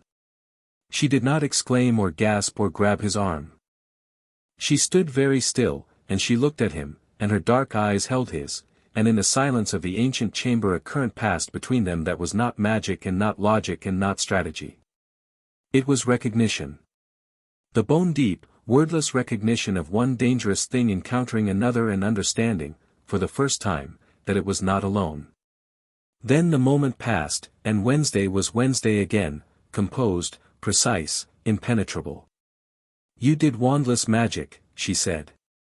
Instinctive wandless magic strong enough to halt a pre-founder's Guardian. Do you have any idea how rare that is? No, Harry said honestly. His hands were still shaking. He shoved them in his pockets. Neither did I, until just now. The theoretical literature says instinctive wandless magic of that magnitude occurs in one wizard per generation, if that. It's associated with extreme emotional states and extraordinary magical cores.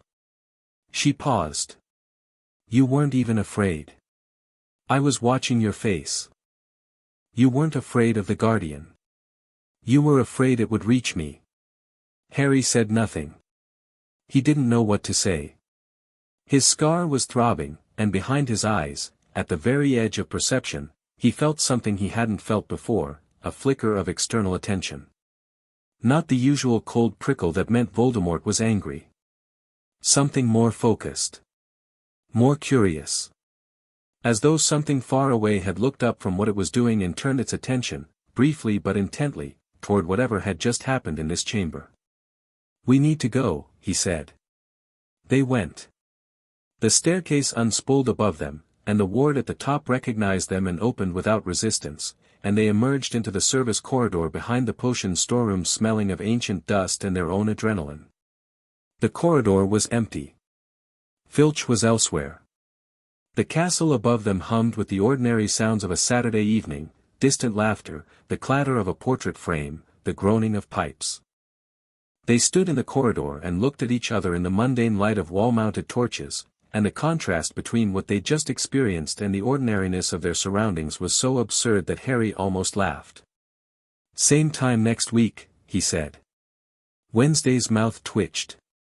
That ghost of a smile, there and gone, barely real, more precious for its rarity than any full grin. "Bring your wand next time. It might be useful to actually have it in your hand." "I didn't need it." "No," she said. "You didn't." They parted at the end of the corridor, Harry toward Gryffindor Tower, Wednesday toward the Slytherin common room, and neither of them looked back, because neither of them needed to. Something had changed in the chamber beneath the castle, something that lived in the space between them now like a taut wire, and looking back would have meant acknowledging it, and they were not ready for that. Not yet. But it was there. In a dark room hundreds of miles away, in a house that shouldn't have existed and didn't appear on any map, Lord Voldemort sat in a high-backed chair with his eyes closed and his fingers steepled. The connection to the boy was unpredictable, sometimes it showed him nothing, sometimes it flooded him with the boy's tedious teenage emotions, and sometimes, very rarely, it showed him something that justified the irritation of having a psychic tether to a 15-year-old. Tonight it had shown him a chamber he didn't recognize, in a part of Hogwarts he'd thought he'd mapped completely during his own school days. It had shown him a guardian of Pre-Founder's origin that spoke Parseltongue.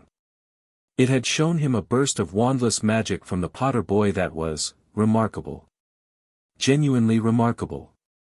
More power than the boy had any right to possess, channeled without training, without discipline, through sheer emotional force.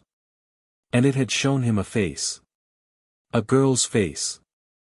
Pale, dark-eyed, framed by two black braids. Looking at the Potter boy with an expression that Voldemort recognized because he was, despite everything, an excellent reader of human emotion, he simply chose not to feel any. The expression was calculation collapsing into something uncalculated. Control meeting its exception. Voldemort opened his eyes. The room was cold and dark, and Nagini coiled at his feet, and the Death Eaters who attended him were elsewhere, doing the small cruel errands that sustained his infrastructure of terror. He was alone with his thoughts, which was how he preferred it. "Wormtail," he said, and the word carried through the dark house like a blade. A shuffling, cringing figure emerged from the shadows. My lord. Send word to Lucius. There is a girl at Hogwarts. An Addams. I want to know everything about her family, her history, and her purpose there. Everything." He paused. His lipless mouth curved into something that wasn't a smile but served the same structural function. "And tell him to adjust his timeline. I want him at Hogwarts before the month is out." "Yes, my lord." "At once, my lord." Wormtail scuttled away. Voldemort closed his eyes again and returned to the memory, the chamber, the guardian, the wandless magic, the girl's face. He was interested. That was rare. And when Lord Voldemort became interested in something, the world tended to rearrange itself in unpleasant ways to accommodate his curiosity. Back at Hogwarts, the weekend gave way to Monday, and Monday brought the DA's first tactical session under Wednesday's redesigned program, and the room of requirement was never going to be the same. She'd reorganized everything. The open practice floor was gone, replaced by an environment the room had generated based on Wednesday's specifications, a maze of low walls, uneven ground, narrow passages, and 3 distinct elevation levels connected by ramps and staircases. Lighting was uneven, bright in some areas, near-dark in others. The practice dummies had been replaced with enchanted opponents that moved, dodged, and fired back with mild stinging hexes that hurt enough to matter but not enough to injure. "What?" Ron said, staring at the transformed room, "the bloody hell." "Welcome to your first scenario," Wednesday said from the center of the space, standing on the highest platform with Thing on her shoulder and a clipboard in her hand that she held with the authority of a general reviewing troops. "The situation is this: you are in an unfamiliar building. There are 4 hostile combatants. 2 of your team are separated from the main group. You have 6 minutes to neutralize all opponents and regroup. Go." Nobody moved. That wasn't a suggestion, Wednesday said. You have 5 minutes and 50 seconds. They went. It was a disaster. A glorious, educational, necessary disaster. Seamus ran into a wall. Dean and Ron tried to cover each other and ended up stunning each other instead. The Patil twins performed beautifully as a coordinated pair but forgot to check their flanks and got hit by the enchanted dummy they hadn't seen. Hermione's shield charm was flawless but she cast it standing still and a stinging hex caught her ankle from a gap in the wall she hadn't noticed. But Neville, quiet, clumsy, perpetually underestimated Neville Longbottom, did something extraordinary. When the dummy he was facing fired, he dropped to one knee, cast a shield charm at an angle that deflected the hex into the dummy behind him, and then rolled sideways, actually rolled, an evasive maneuver Wednesday had described in her training notes but hadn't expected anyone to execute on the first day, and stunned both targets from the ground in 2 rapid shots. Wednesday made a note on her clipboard. Beside Neville's name, she wrote a single word, asset. The session lasted 2 hours. By the end, everyone was sweating, bruised in minor ways, and talking over each other with the breathless intensity of people who had just discovered that magic was not an academic subject but a survival skill. The post-session debrief was loud, chaotic, and productive. People were identifying their own mistakes before Wednesday could point them out, which was exactly the dynamic she'd intended. Harry watched from the side, leaning against the wall with his arms crossed. He'd participated in the scenarios, leading one team, then switching to the opposing side to test their adaptations, and he'd performed well, because Harry always performed well in combat situations. It was everything else that gave him trouble. They're learning, he said to Wednesday as the group filtered out. They're failing, she corrected. But they're failing forward. That's the point. Every mistake they make here is one they won't make when it matters. She uncapped the bone pen and added final notes to her clipboard. Neville Longbottom is your best tactical mind. You should put him in a leadership position. Neville. He thinks spatially. He reads the environment before he reads the opponent. That's rare and it can't be taught. His confidence is damaged but his instincts are sound. She looked up. Also, Ginny Weasley is faster than anyone else in the group, including you. She should be training as your vanguard, not your reserve. Harry stared at her. You got all that from one session? I got that from watching them for 2 weeks. The session confirmed it. She put the pen away. I also noted that you fight differently than you teach.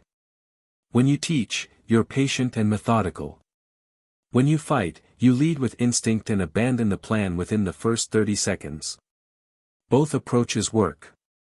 You should be aware that you switch between them. Is that a problem? It's a feature. It makes you unpredictable. Predictable people die first. She shouldered her bag, and thing vanished inside it. Good night, Harry. She was at the door when he said, Wednesday. She turned. He was still leaning against the wall, and in the room's warm light his face was open in a way it rarely was, not unguarded, not exactly, but less armed than usual. He looked like someone standing at the edge of something and deciding to step forward. He doesn't, Wednesday said. A weapon that knows it's a weapon is harder to aim. The words landed. She saw them land, saw Harry's expression shift, saw the implication settle into the place where his anger lived, not inflaming it but sharpening it, giving it an edge and a direction. I'm not a weapon, he said quietly. No, Wednesday agreed. You're not. A weapon doesn't choose where it points. You do. She held his gaze. That's what makes you dangerous, Harry. Not the power. The choice. Everyone around you is afraid of the power. I'm interested in the choice. She left. The door closed. Harry stood in the room of requirement alone, and for the second time in a week, he stayed there longer than he needed to, thinking about a girl who refused to be afraid of him and what it meant that her refusal felt more like freedom than anything he'd been offered in 15 years. Above him, the castle settled into its nighttime rhythms, portraits snoring, ghosts drifting, the ancient wards humming their endless patient song. Below him, in the chamber beneath the dungeons, the carvings on the walls had gone dark, and the empty niche where the mortis stone had once rested was sealed and silent. But not for long. The stone was close. Wednesday could feel it, the way you feel a word on the tip of your tongue, the way you feel someone watching you from across a room. Close, and getting closer. The trophy room. The wall of names. Whatever Dumbledore had hidden, she would find it. And Harry would be beside her when she did. Not because she needed him, Wednesday Addams did not need anyone, and the day she did would be the day the sky fell and the dead walked and the world finally ended, which her family had been preparing for with considerable enthusiasm for generations. He would be beside her because she wanted him there. And that, she was beginning to understand, was considerably more dangerous. Chapter 4, The Prince's Gambit. Lucius Malfoy arrived at Hogwarts on a Thursday, which Wednesday thought was appropriate. Thursdays were the most dishonest day of the week, too late to belong to the beginning, too early to admit the end was near. People made their worst decisions on Thursdays. She was counting on it. He came through the front gates at 11 in the morning, flanked by a ministry official whose name didn't matter and whose function was to provide the thinnest possible veneer of legitimacy to what was, in every meaningful sense, a reconnaissance mission. The official story was a Board of Governors inspection, a routine review of educational standards prompted by community concerns about Hogwarts' academic direction under its current leadership. The real story walked beside the official one like a shadow, visible only if you knew where to look. Wednesday knew where to look. She'd been expecting him since the night she watched Draco send that owl. The letter to Lucius had been a pebble dropped into a pond, and she'd been tracking the ripples with the patience of someone who understood that cause and effect were not instant but inevitable. Draco had written to his father. Lucius had written to someone else, someone whose instructions superseded parental concern and familial loyalty. And now Lucius was here, wearing his authority like cologne and carrying his serpent-headed cane like a scepter, and the castle opened its doors for him because the castle, for all its ancient magic, still answered to the bureaucratic machinery of modern wizarding governance. She watched his arrival from a third-floor window while the rest of the school was in classes. Thing had been posted at the entrance hall since dawn, and the hands-tapping report against the windowsill confirmed what she'd already deduced. Lucius had gone directly to Umbridge's office. Not Dumbledore's. Not McGonagall's. Umbridge's. Which meant the power structure had shifted further than most people realized, and Umbridge was no longer merely the ministry's representative at Hogwarts but its operational center of gravity. Wednesday closed the window and went to potions, because potions was where Harry would be, and Harry needed to know what was coming before it arrived. She slipped into the seat beside him, not her usual seat, which drew a sharp look from Snape that she met with perfect blankness, and, under the cover of preparing ingredients, placed something in Harry's hand. It was small, cold, and metallic, a coin. Not a galleon.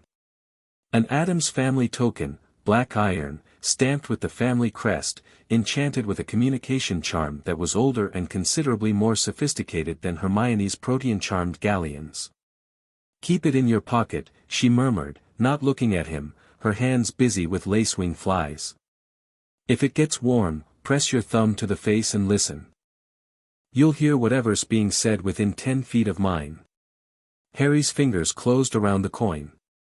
He didn't ask questions. He'd learned, over the past 2 weeks, that Wednesday's instructions came preloaded with context. You just had to wait for the context to arrive. "Lucius Malfoy is in the castle," she added, slicing a root with mechanical precision. "He's here for me. I intend to let him find me." Harry's knife paused on the cutting board. She felt the tension in his stillness, the coiling of something that wasn't fear but was adjacent to it, the protective instinct that he couldn't seem to turn off no matter how many times she demonstrated she didn't need protecting. "Wednesday, trust me," she said. It was the first time she'd asked him to, in those exact words, and the weight of it sat between them on the potions bench like a third presence. He looked at her. She looked at her lace-wing flies. And after a moment, he went back to cutting, and the coin disappeared into his pocket, and Snape swept past their bench with a look that said he'd noticed the seat change and had decided, for reasons known only to himself, not to comment on it. The summons came after lunch. A third-year Slytherin, one of Draco's minor satellites, a nervous boy named Harper, found Wednesday in the corridor outside the library and delivered a message with the rehearsed formality of someone who'd been told exactly what to say. Mr. Malfoy requests the pleasure of your company in the visitors' parlor at 2 o'clock. He says it concerns a matter of mutual family interest. Tell Mr. Malfoy I'll be there at 2:15, Wednesday said. I don't arrive on other people's schedules. Harper blinked, clearly not prepared for a counter-negotiation on timing, and scurried off. Wednesday watched him go, then reached into her collar and pressed her thumb against the iron coin hanging on a chain around her neck. The twin coin in Harry's pocket would be warming now. The channel was open. She went to the visitors' parlor at 2:15 exactly. The room was a small, well-appointed space off the entrance hall that Hogwarts reserved for parents, governors, and ministry officials, neutral ground with good furniture and a fireplace that was always lit. Lucius Malfoy stood by the mantel with the studied casualness of a man who believed that every room existed to frame him. His hair was immaculate. His robes were expensive. His cane rested against the chair beside him, the silver serpent's head catching the firelight. He was alone. The ministry official was elsewhere, probably being given a carefully curated tour by Umbridge.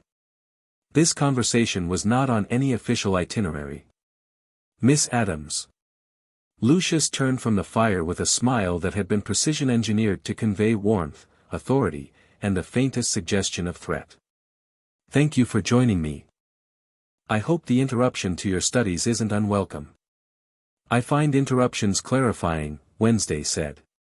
She sat in the chair across from his without being invited, crossed her ankles, and folded her hands in her lap. They reveal what people consider more important than routine. Quite. Lucius lowered himself into his own chair with the fluid grace of someone who'd been taught to sit down as a performance. I'll dispense with pleasantries, since I suspect you'd find them tedious. I'm here because your family name crossed my desk recently, and it raised questions. My family name crosses many desks. It tends to leave marks. A flicker in Lucius's eyes, the brief, involuntary reaction of a man who'd expected a teenager and was recalibrating for something else. Wednesday logged it. Every flicker was data. The Addams family, Lucius continued, has a remarkable history. Remarkable and, I must say, remarkably absent from the records.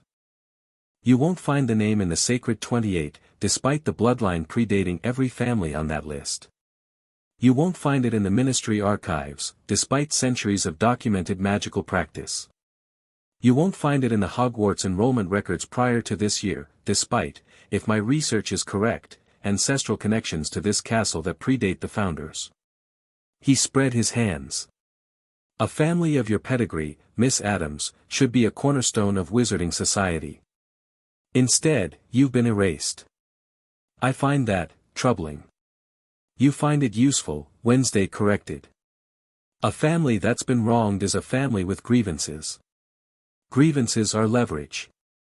You're here to determine if my grievances align with your employer's interests. Silence.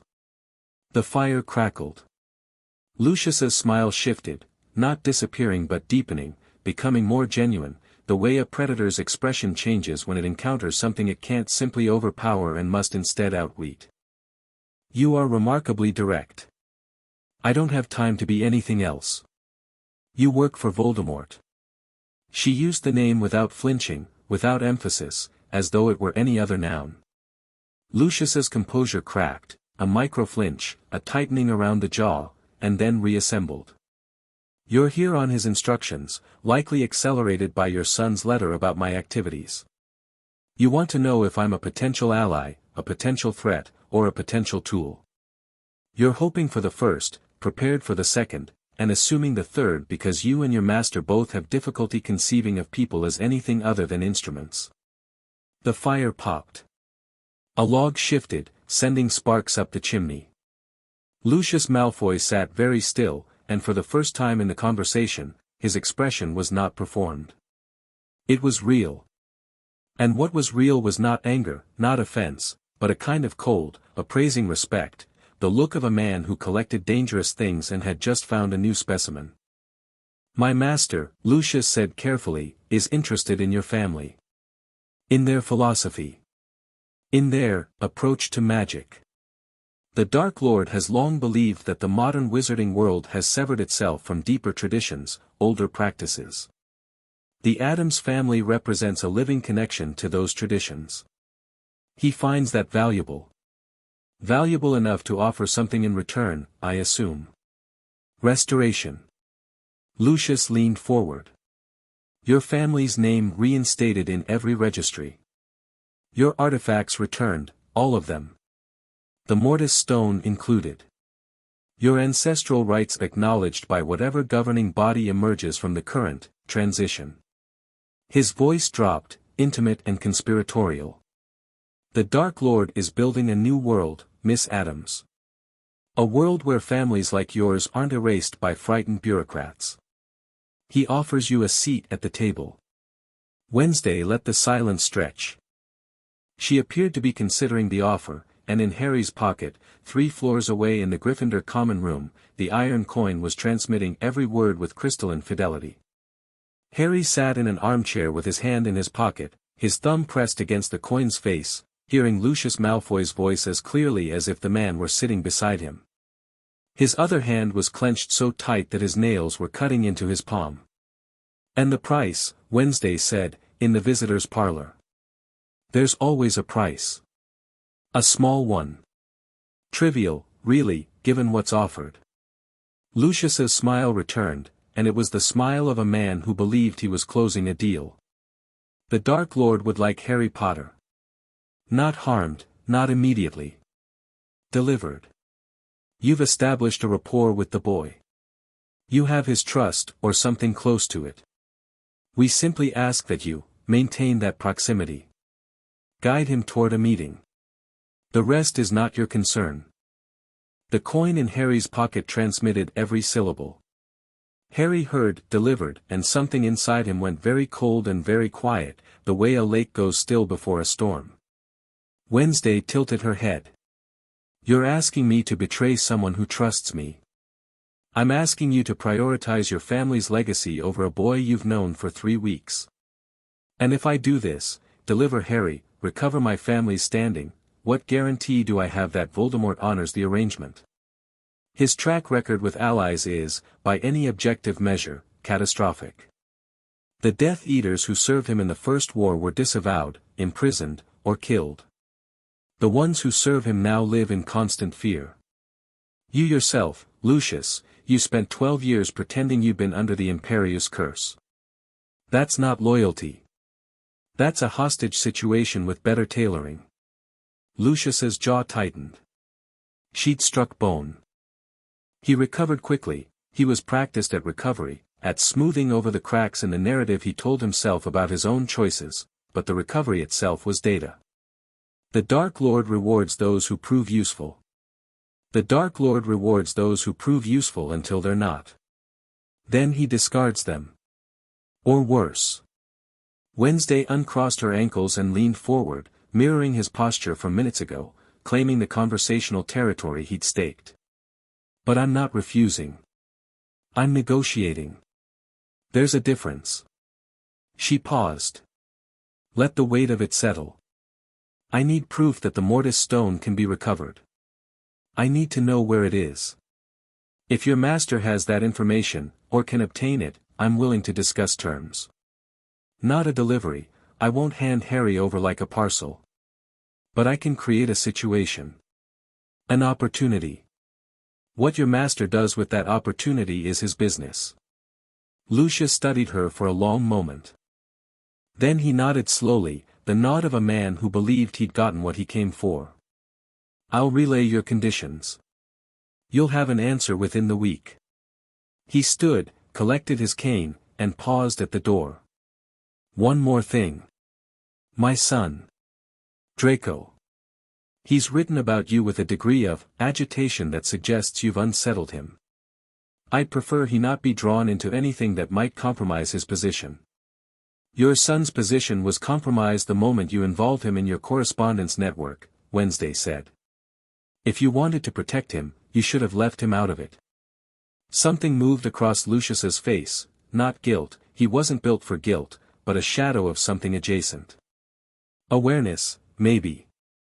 The brief, uncomfortable recognition that the chess piece he'd placed on the board had a face he'd held as an infant.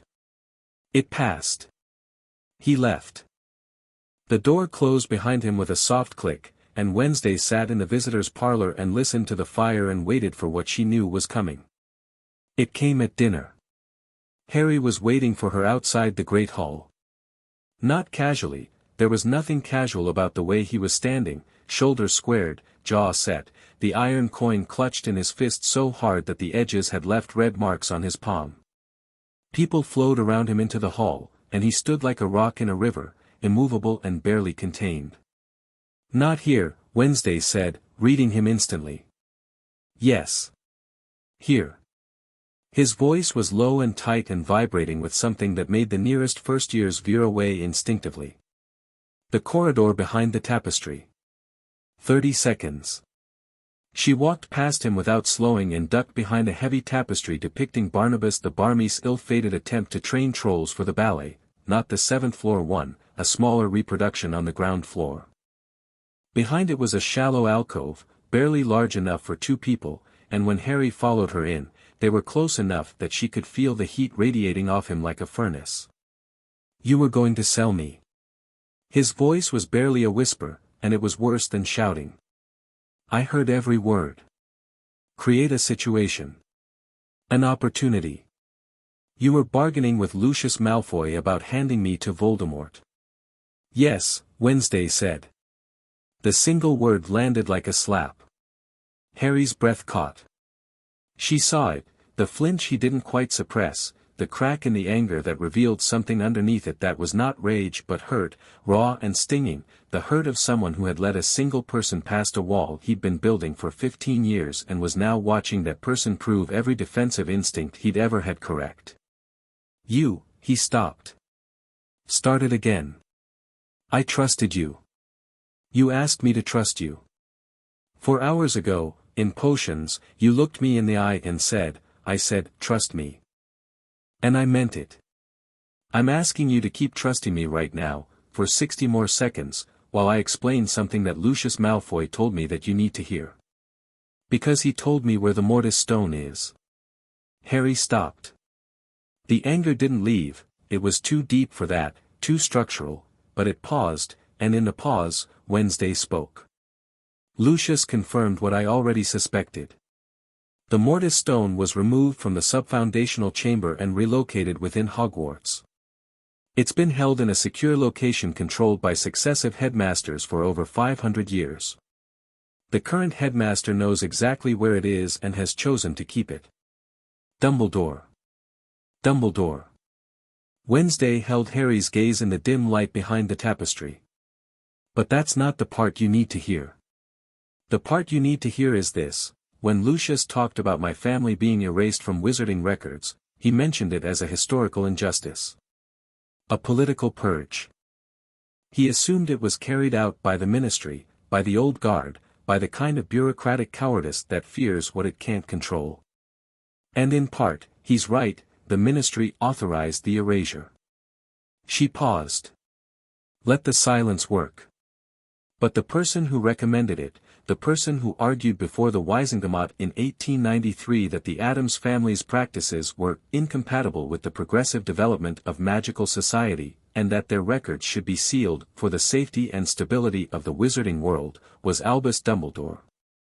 Harry stared at her. Dumbledore was born in 1881. He would have been 12 years old when the Wiesengemot voted yes. He wasn't the one who argued before them. His predecessor as Hogwarts headmaster was. But the policy has been maintained by every headmaster since, and Dumbledore, the current Dumbledore, your Dumbledore, has had the authority to reverse it for over 40 years. He hasn't. He's chosen to keep my family erased. He's chosen to keep the Mortis Stone locked away. And he's chosen," her voice hardened, "just a fraction, just enough, to keep you in the dark about what you are and what you can do, because an informed Harry Potter is harder to control than an ignorant one." The alcove was very small and very quiet. Harry's breathing was audible. Behind the tapestry, the sounds of dinner, silverware, conversation, the mundane machinery of institutional feeding, felt impossibly distant, as though it belonged to a different world than the one they were standing in. "You didn't agree to hand me over," Harry said slowly. "I agreed to create a situation." A phrase so vague it commits me to nothing. Lucius heard what he wanted to hear because that's what Lucius does. He'll report to Voldemort that I'm a potential asset. Voldemort will wait for me to deliver, which buys us time. And when the situation I create turns out to be something other than what they expected. She trailed off. Let him fill in the blank. A trap. A trap. Using the access that Lucius just gave me, a direct line of communication with Voldemort's inner circle, to feed them exactly what I want them to believe, exactly when I want them to believe it. She reached into her pocket and pulled out a second iron coin, the twin of the one she'd given Harry. "I gave you the listening coin for a reason. Not just so you could hear the conversation. So you could hear me not betraying you in real time. So the proof would be in your pocket, in your hand, undeniable. You planned this. All of it. You planned for me to hear it, to be angry, to confront you. I planned for you to have the information you needed to make a choice. I don't control what you do with it. I never have." She met his eyes, and for the first time, her voice lost its clinical edge and became something quieter, something that in anyone else he might have called vulnerable but in Wednesday Addams was simply honest. "I could have kept the Lucius meeting secret. Reported the results. Given you the sanitized version.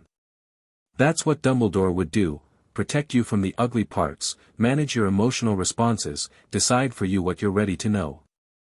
I chose not to do that.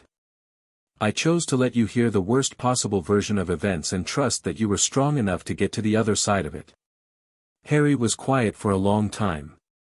The anger was still there, she could see it in the set of his jaw, the tension in his shoulders, but it was changing. Reshaping. Becoming something that wasn't directed at her but at the structures around them, the web of manipulation and control that he'd been caught in since infancy, that he was only now beginning to see clearly because someone had handed him the glasses and said, "Look. Dumbledore kept your family erased," he said. "He has the stone and won't give it back. He's been keeping things from me since first year. Since always. And now Voldemort's trying to recruit you, and the Ministry's trying to suppress us, and every adult in this castle is playing a game where we're the pieces. Yes. Then we stop being pieces." Wednesday felt something shift, not in the conversation, not in the alcove, but in the space between them where the taut wire lived, the one that had been vibrating since the chamber beneath the castle. It tightened. It clarified. And what came through it was not romance and not strategy but something more fundamental. Alignment. Two people facing the same direction for the same reasons with the same refusal to be used. "I have a plan," she said. "It requires Draco." Draco. Harry's eyebrows rose. Draco Malfoy. The person who sent the letter that started this. Lucius told me he doesn't want Draco involved. Which means Draco is already involved and Lucius is trying to control the terms of his involvement. But Lucius made a mistake tonight. He told me that Draco's letters have been forwarded to the Dark Lord's people. Draco doesn't know that. He thinks he's writing to his father. He's actually been writing intelligence reports for Voldemort, and his father let it happen. Harry's expression changed. Something complicated moved across his face, not sympathy, exactly, but the particular grimace of someone who understood what it felt like to be used by the people who were supposed to protect you. "What do you need him for?" "Lucius expects me to use my proximity to you. I intend to use my proximity to his son instead. I'll feed Draco specific information, things I want Lucius and Voldemort to believe. Troop movements, so to speak. Draco will report it because that's what Draco does. And the information will lead Lucius into a position where we can document his activities at Hogwarts, his communication with Death Eaters, his coordination with Umbridge, his use of a student as an intelligence asset. She paused. We don't need to fight Lucius. We need to expose him. Make him radioactive. Make Voldemort question his reliability. Make the Board of Governors too embarrassed to let him near the school. Cut the limb off. And Draco?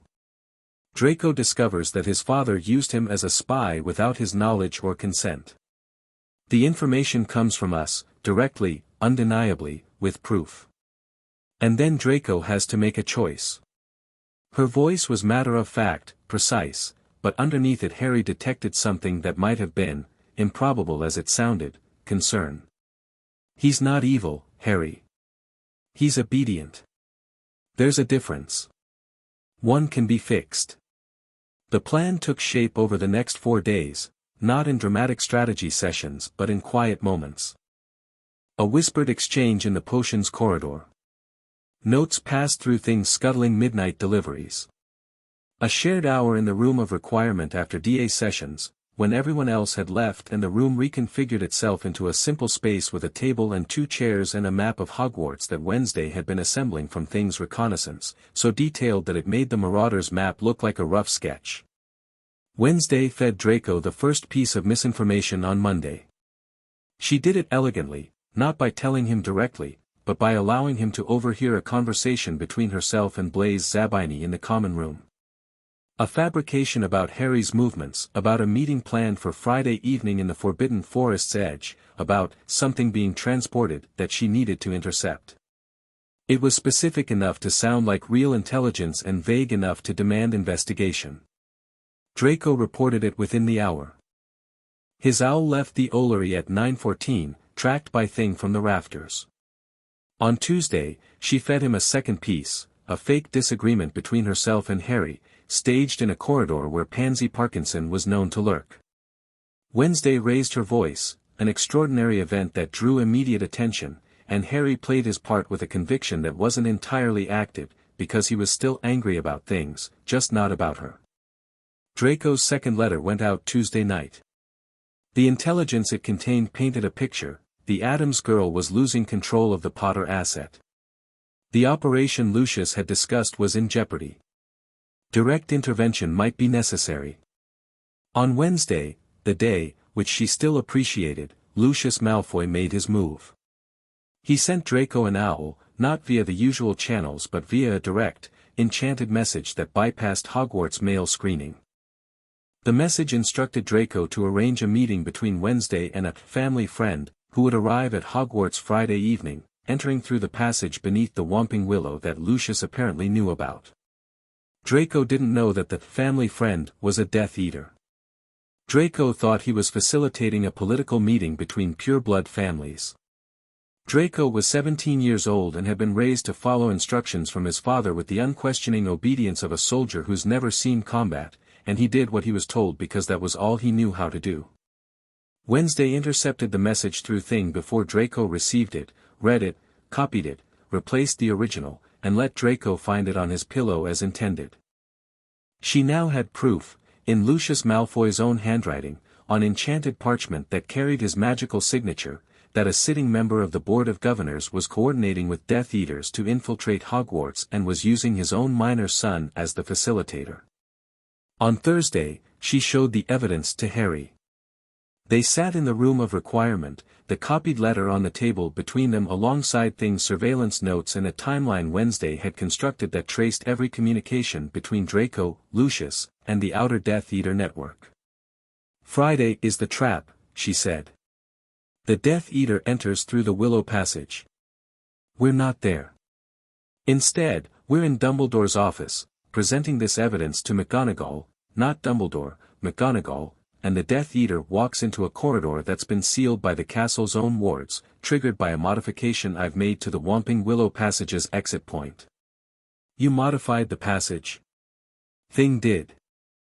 He's very dexterous. The ward modification is simple, it locks the exit behind anyone who enters with a dark mark. They can get in. They can't get out. She tapped the timeline.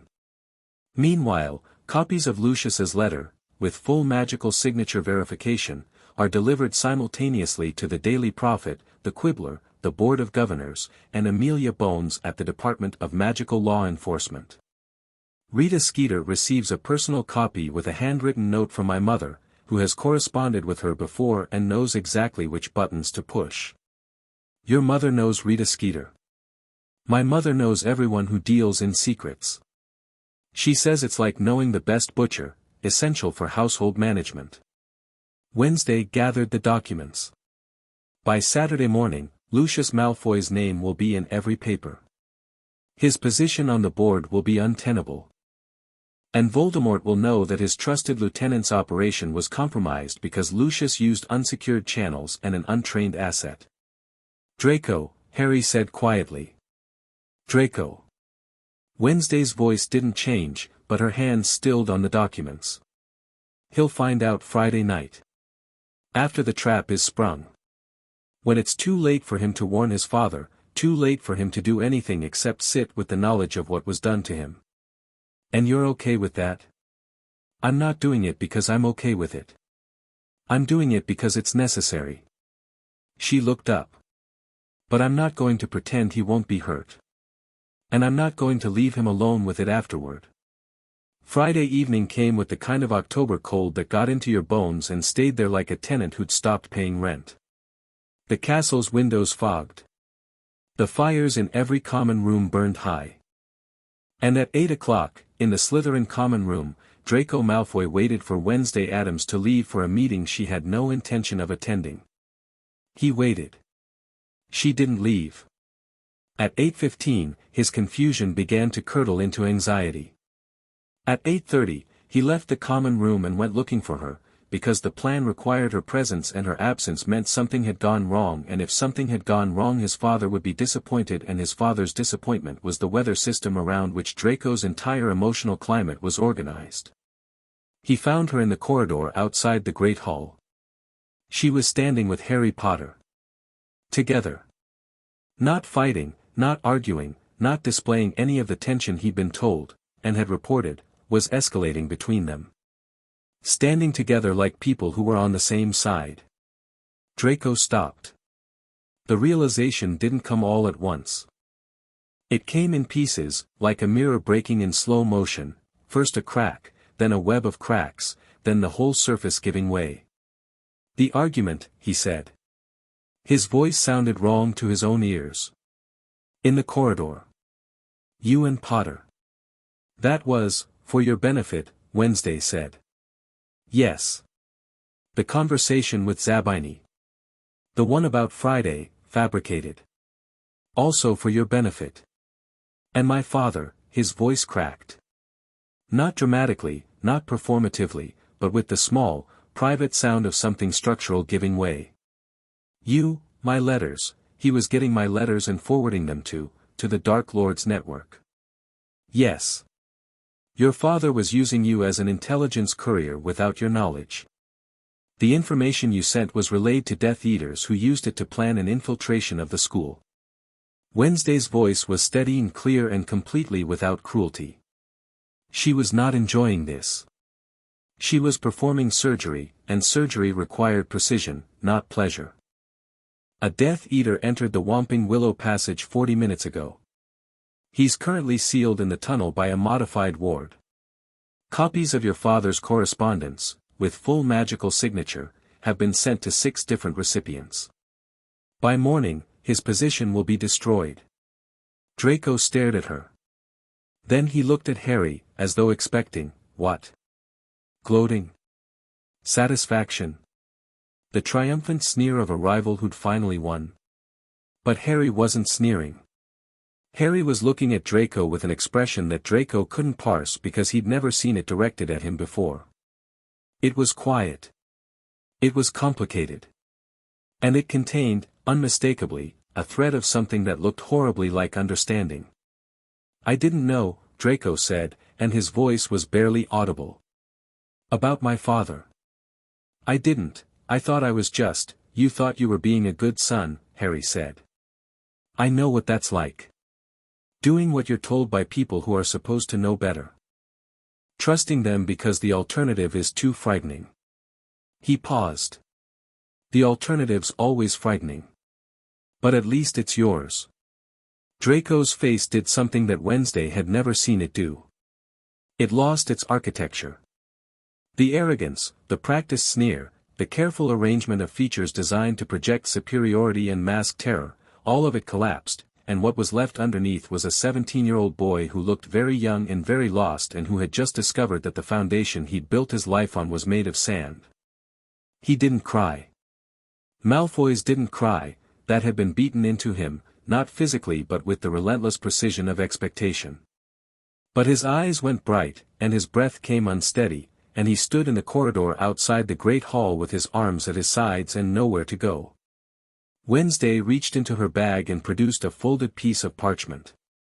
She held it out to him. This is a copy of everything we sent. Every letter. Every piece of evidence. You should know exactly what your father did so that when he tries to explain it away, and he will, because that's what Lucius does, you'll have the truth in your own hands. Draco took the parchment. His fingers were trembling. He looked at it, looked at Wednesday, looked at Harry, and the silence between the three of them was vast and uncomfortable and necessary. Why? He asked. Why tell me? Why not just, let the trap close and leave me in the dark? Because leaving people in the dark is what the people above us do, Wednesday said. It's what your father does. It's what Dumbledore does. It's what Voldemort does. I'm not them.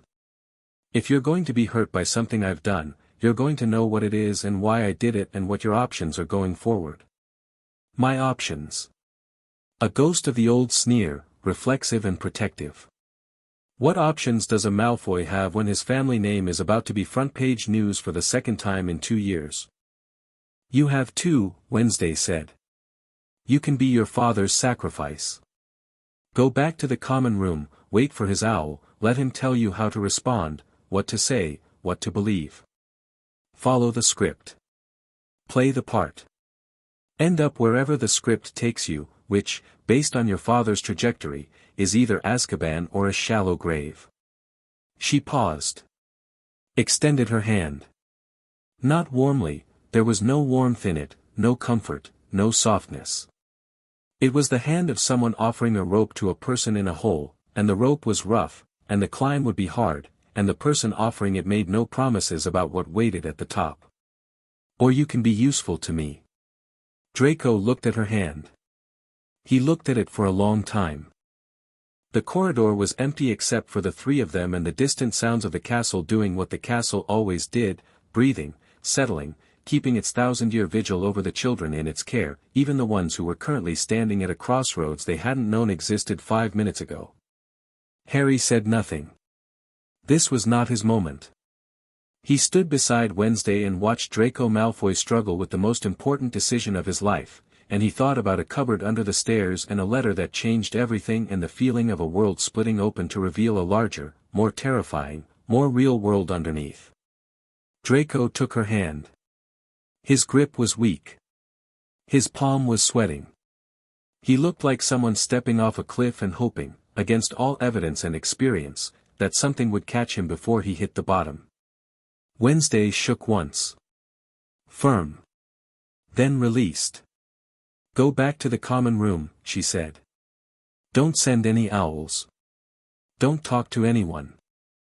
Tomorrow morning, when the papers come, look surprised. You're good at masks. Use that skill for yourself for once instead of for your father. Draco nodded.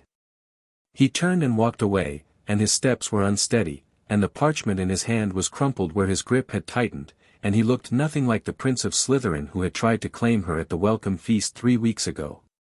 He looked like someone who had just been born, messy and disoriented and blinking in new light. Wednesday watched him go. Harry watched her watch him. You care about him, Harry said. Not an accusation. An observation. I care about his utility. His skill set. His potential.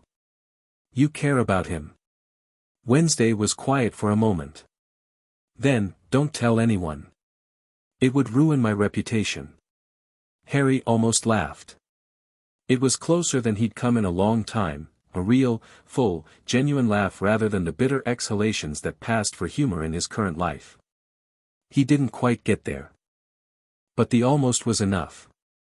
They stood in the corridor, side by side, and the castle hummed around them, and somewhere in the walls Thing was scuttling back from the Ollery with confirmation that all 6 copies of the evidence had been dispatched, and somewhere in a tunnel beneath the Whomping Willow a Death Eater was discovering that the exit wouldn't open, and somewhere in a mansion in Wiltshire Lucius Malfoy was about to have a very bad night. And here, in this corridor, 2 people who had been alone for a very long time stood next to each other and were, for the moment, not.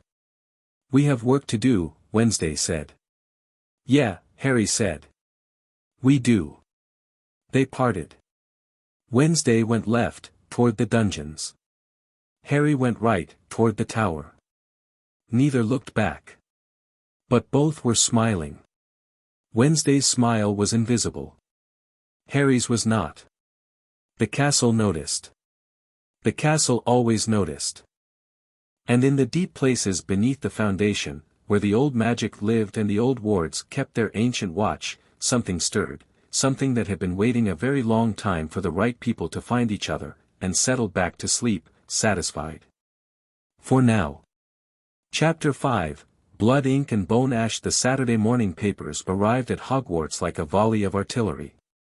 Owls descended on the great hall in a storm of feathers and newsprint, and the silence that followed was the silence of 500 people reading the same thing at the same time and realizing, collectively, that the world had shifted while they slept. The Daily Prophet's headline screamed, "Malfoy Heir to Dark Lord's Network, Governor used son as spy in Hogwarts infiltration plot." Below it, in slightly smaller type, Death Eater captured in secret tunnel beneath school grounds. Ministry launches investigation. And in the sidebar, credited to Rita Skeeter with the kind of breathless relish that suggested she'd written it at 3 in the morning with a glass of champagne in one hand, exclusive, letters reveal board governor coordinated with you-know-who's inner circle, full correspondence inside. The Quibbler, which arrived via a separate delivery of spectral owls that Luna Lovegood had arranged with her father, ran a different angle, Addams' family erasure, how the ministry buried a bloodline and why it matters now. It was more measured than the Prophet, better sourced, and considerably more dangerous in the long run because it didn't just report on Lucius, it opened a door onto a history that powerful people had spent a century keeping shut. Wednesday ate her porridge and read neither paper. She already knew what they said. She'd written half the Quibbler article herself, feeding Xenophilius Lovegood primary sources through Luna with the quiet efficiency of someone loading a weapon 1 bullet at a time. The Prophet piece was Skeeter's own work, but the raw material, Lucius's letters, the magical signature verification, the timeline of communications, had arrived on Rita's desk in a black envelope sealed with the Addams family crest and accompanied by a note from Morticia that read, simply, "Consider this a professional courtesy between women who understand the power of a well-placed word. Do with it what your talent allows." M.A. Rita Skeeter, who had received many bribes and inducements in her career but never one that appealed so precisely to her vanity, had outdone herself. The great hall was chaos. At the Gryffindor table, Hermione was reading both papers simultaneously with the intensity of someone cross-referencing a bibliography. Ron was reading over her shoulder, his mouth open, his eggs forgotten. Harry was not reading at all, he was watching the Slytherin table, where Draco Malfoy sat perfectly still, staring at the Prophet's front page with the blank expression of someone who had known this was coming and was discovering that knowing didn't make it hurt less. Draco's mask held. Wednesday had told him to look surprised, but he'd chosen something more sustainable, the numb, glassy composure of shock. It was convincing because it wasn't entirely performed. He'd known the papers were coming. He hadn't known they'd print his name. Around him, the Slytherin table was a study in fractured loyalties. Pansy Parkinson had instinctively moved closer to Draco, her hand on his arm, her face arranged in theatrical outrage that masked genuine confusion. Crabbe and Goyle sat like confused boulders, their small eyes moving between the paper and Draco's face as though waiting for instructions that weren't coming.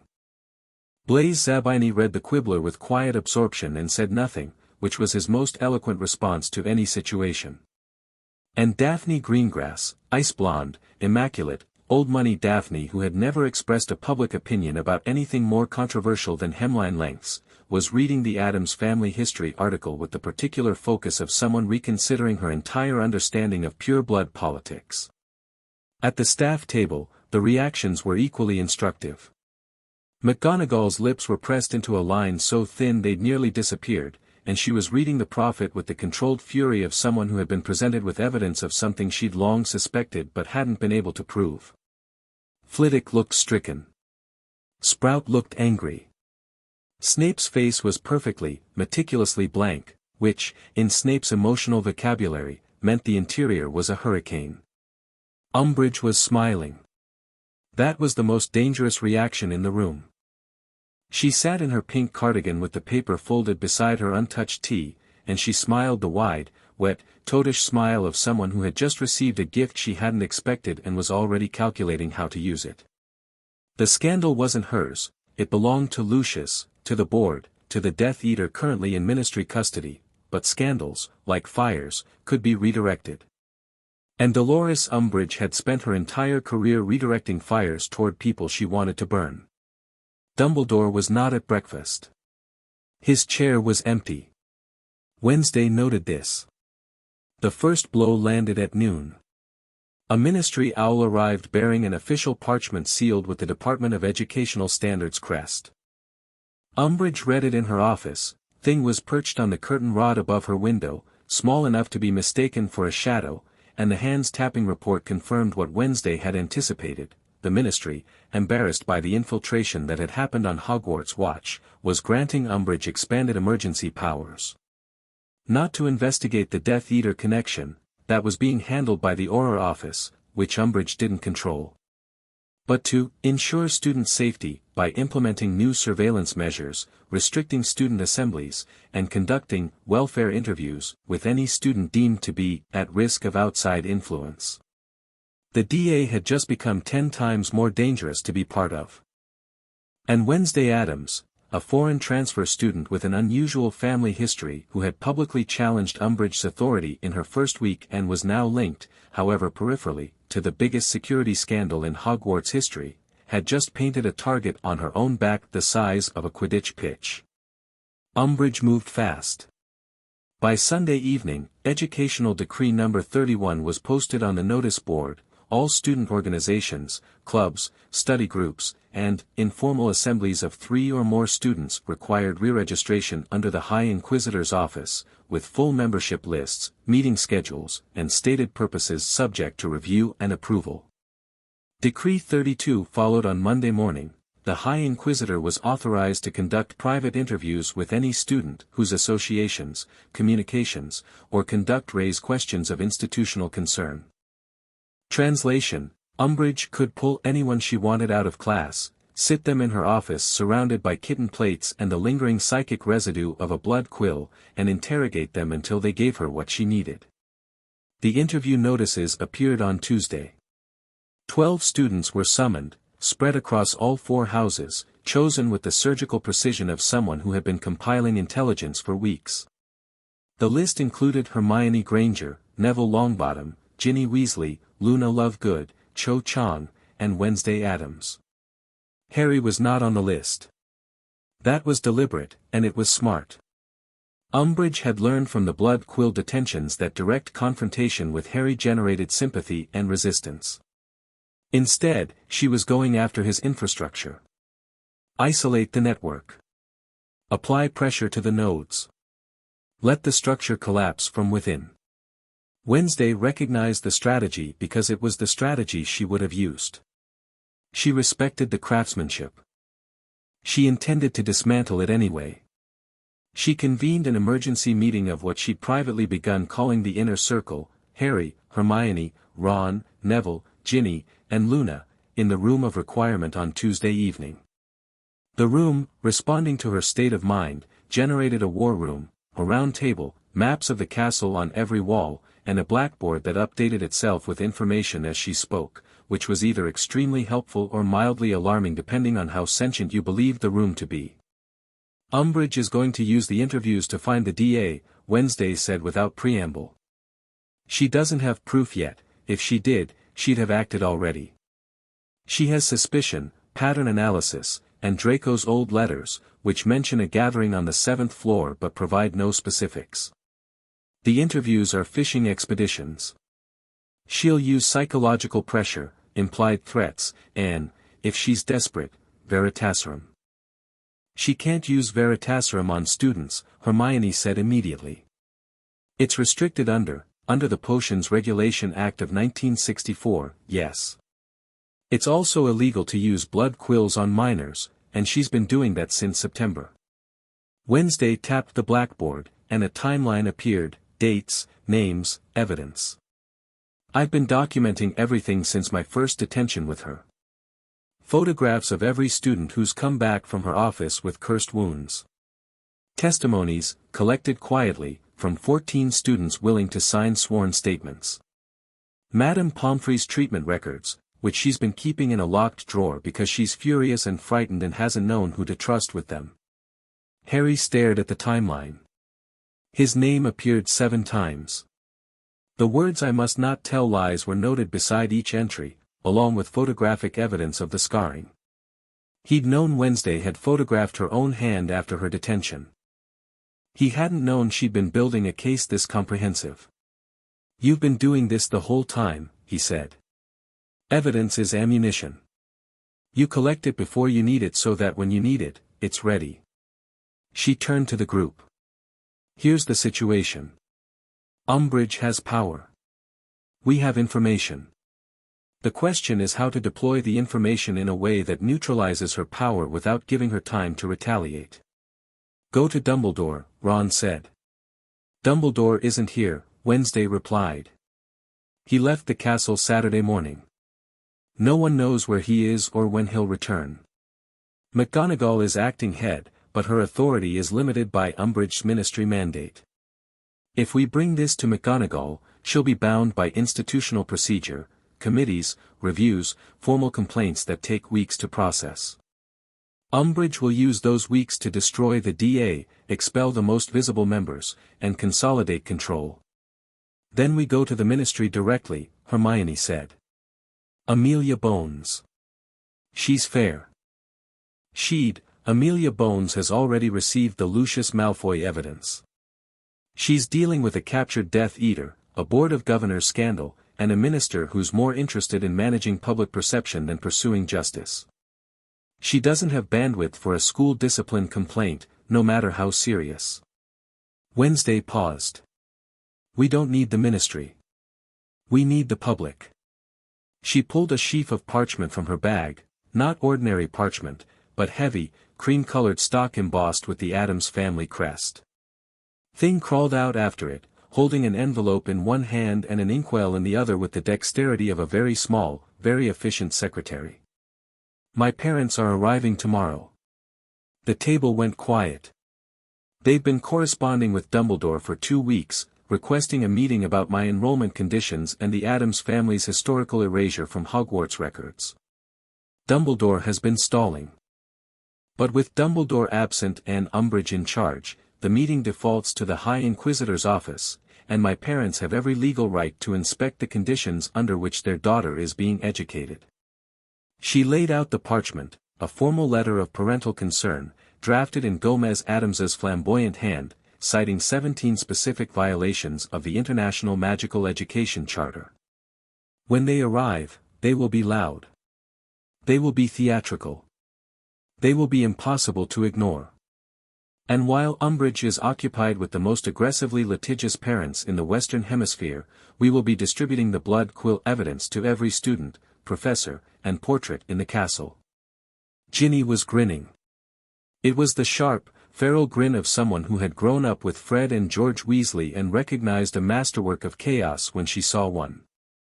Simultaneously, Wednesday continued, Luna's father will publish the Blood Quill story in the Quibbler's Emergency Edition, which he's been holding in reserve since last week.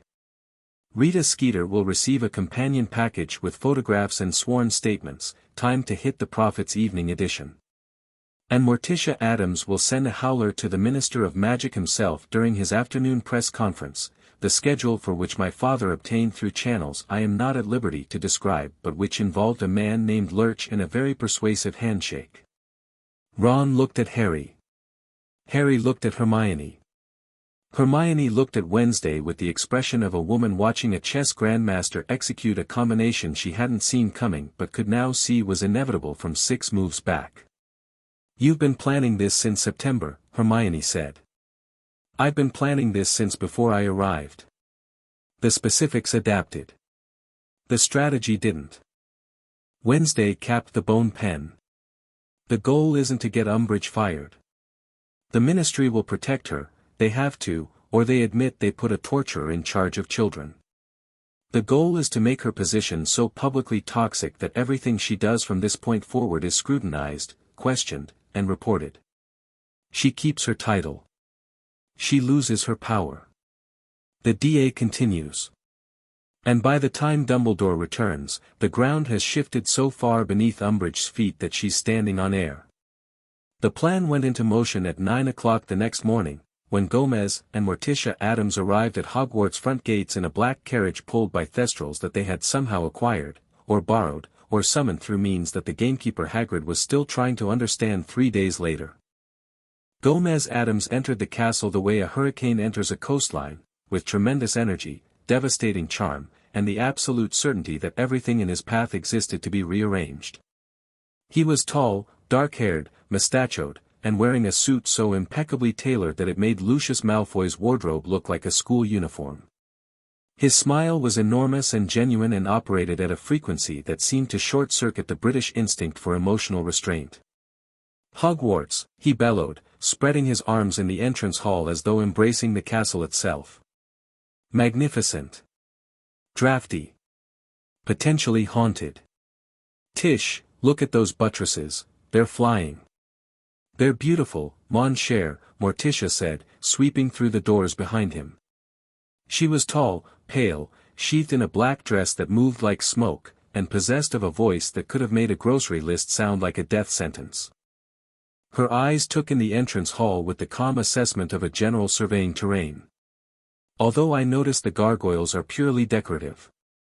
At home, ours serve a security function. Pity." Behind them, carrying luggage, was Lurch, 7 feet tall, gray-skinned, and moving with the deliberate slowness of a creature that had all the time in the world because it had, for all practical purposes, already used most of it. Several first-years saw him and fled. A portrait of a medieval knight fainted in its frame. Umbridge was summoned. She arrived in the entrance hall in her pink cardigan and her wide smile and found herself facing 2 adults who were, in every conceivable way, outside her operational experience. She had dealt with concerned parents before. She had dealt with angry parents, litigious parents, politically connected parents. She had never dealt with parents who were all of those things simultaneously and who also appeared to be genuinely, sincerely, enthusiastically enjoying the confrontation. "Madame Umbridge."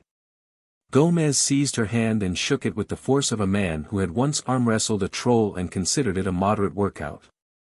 Gomez Addams. Attorney at law, fencing champion, and devoted father. "This is my wife, Morticia. She handles the more delicate matters. I handle the loud ones. Between us, we cover the full spectrum of parental advocacy." "Mr. Addams, how, unexpected," Umbridge managed, extracting her hand. "I wasn't aware of a scheduled visit, we wrote to Dumbledore 3 times. Owls, certified magical post, and 1 telegram delivered by a trained vulture, which I admit was theatrical but Tish insisted." Gomez produced a folder from inside his jacket, a folder that should not have fit inside his jacket and yet emerged from it fully intact, thick with documents. "Since the headmaster is apparently indisposed, we're here to address our concerns directly.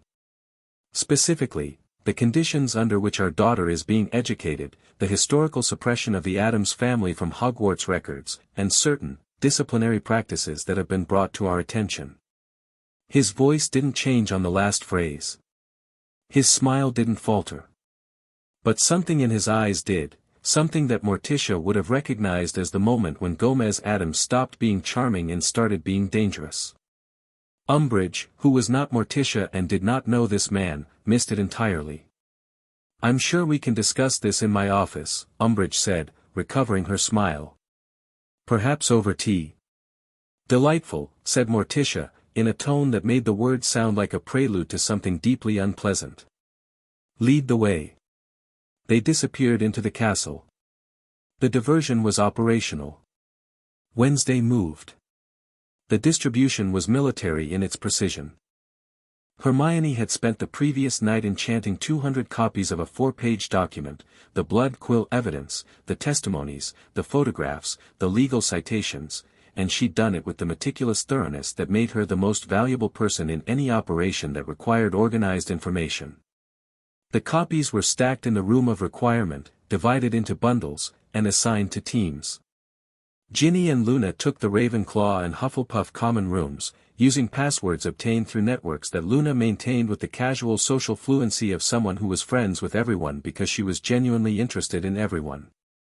Neville took the Gryffindor common room, because Neville had become, in the weeks since Wednesday's training began, someone that people listened to, not because he was loud, but because when he spoke, he meant it. Ron and the twins, Fred and George had been briefed separately, and their reaction had been the gleeful ferocity of born anarchists given institutional permission to cause havoc, handled the corridors, the library, and the Great Hall itself, using enchanted paper airplanes that unfolded on contact and affixed themselves to walls with a permanent sticking charm that would take Filch weeks to undo. Harry and Wednesday took the staff. Not Umbridge, she was occupied. Not Dumbledore, he was absent. They went to McGonagall first, in her office, where they placed the complete dossier on her desk and watched her read it in silence that grew heavier with every page. McGonagall finished reading. She removed her glasses. She placed them on the desk with the precise, controlled movement of someone who was very close to breaking something and was choosing not to. "How long has this been happening?" she asked, and her voice was the voice of a woman who had spent 50 years teaching children and had just discovered that someone had been carving words into their hands down the hall. "Since September," Harry said. "She gave me detention the first week of term." McGonagall looked at his hand. The scars were faded but visible, "I must not tell lies," written in his own blood, healed but never quite gone. "Why," she said, and it was not really a question, "did you not come to me?" "Because last time I had a problem with a teacher, I was told to keep my head down and not make trouble. Because every time I've tried to tell an adult what's happening, I've been managed. Patted on the head. Told it's being handled. And nothing changes." Harry's voice was steady. Wednesday had never heard him this steady, not angry, not bitter, but clear. Certain. The voice of someone who had stopped asking for permission and started making statements. "I'm not asking you to fix this, Professor. I'm telling you it happened. The evidence is in front of you. What you do with it is your decision. But the students already have it, and the press will have it by tonight, and by tomorrow morning everyone in the wizarding world will know what Dolores Umbridge has been doing to children in this school." McGonagall looked at him for a long time. Then she looked at Wednesday, who stood beside Harry like a shadow with opinions, and something passed between the two women, not warmth, not approval, but the recognition of one strategist by another. "You orchestrated this," McGonagall said. "I provided the structure," Wednesday said. "Harry provided the courage. The evidence provided itself." McGonagall put her glasses back on. She stood. She straightened her robes. And when she spoke, her voice carried the particular steel that generations of Hogwarts students had learned meant that Minerva McGonagall was done being patient. "I'll handle Umbridge. Stay out of her way for the next 48 hours. And Miss Addams," she paused at the door. Your parents. In the entrance hall. Your father appears to be teaching a suit of armor to Tango. That sounds right, Wednesday said. McGonagall almost smiled. Almost. Then she was gone, striding down the corridor with the velocity of righteous fury, and Harry and Wednesday were alone in her office.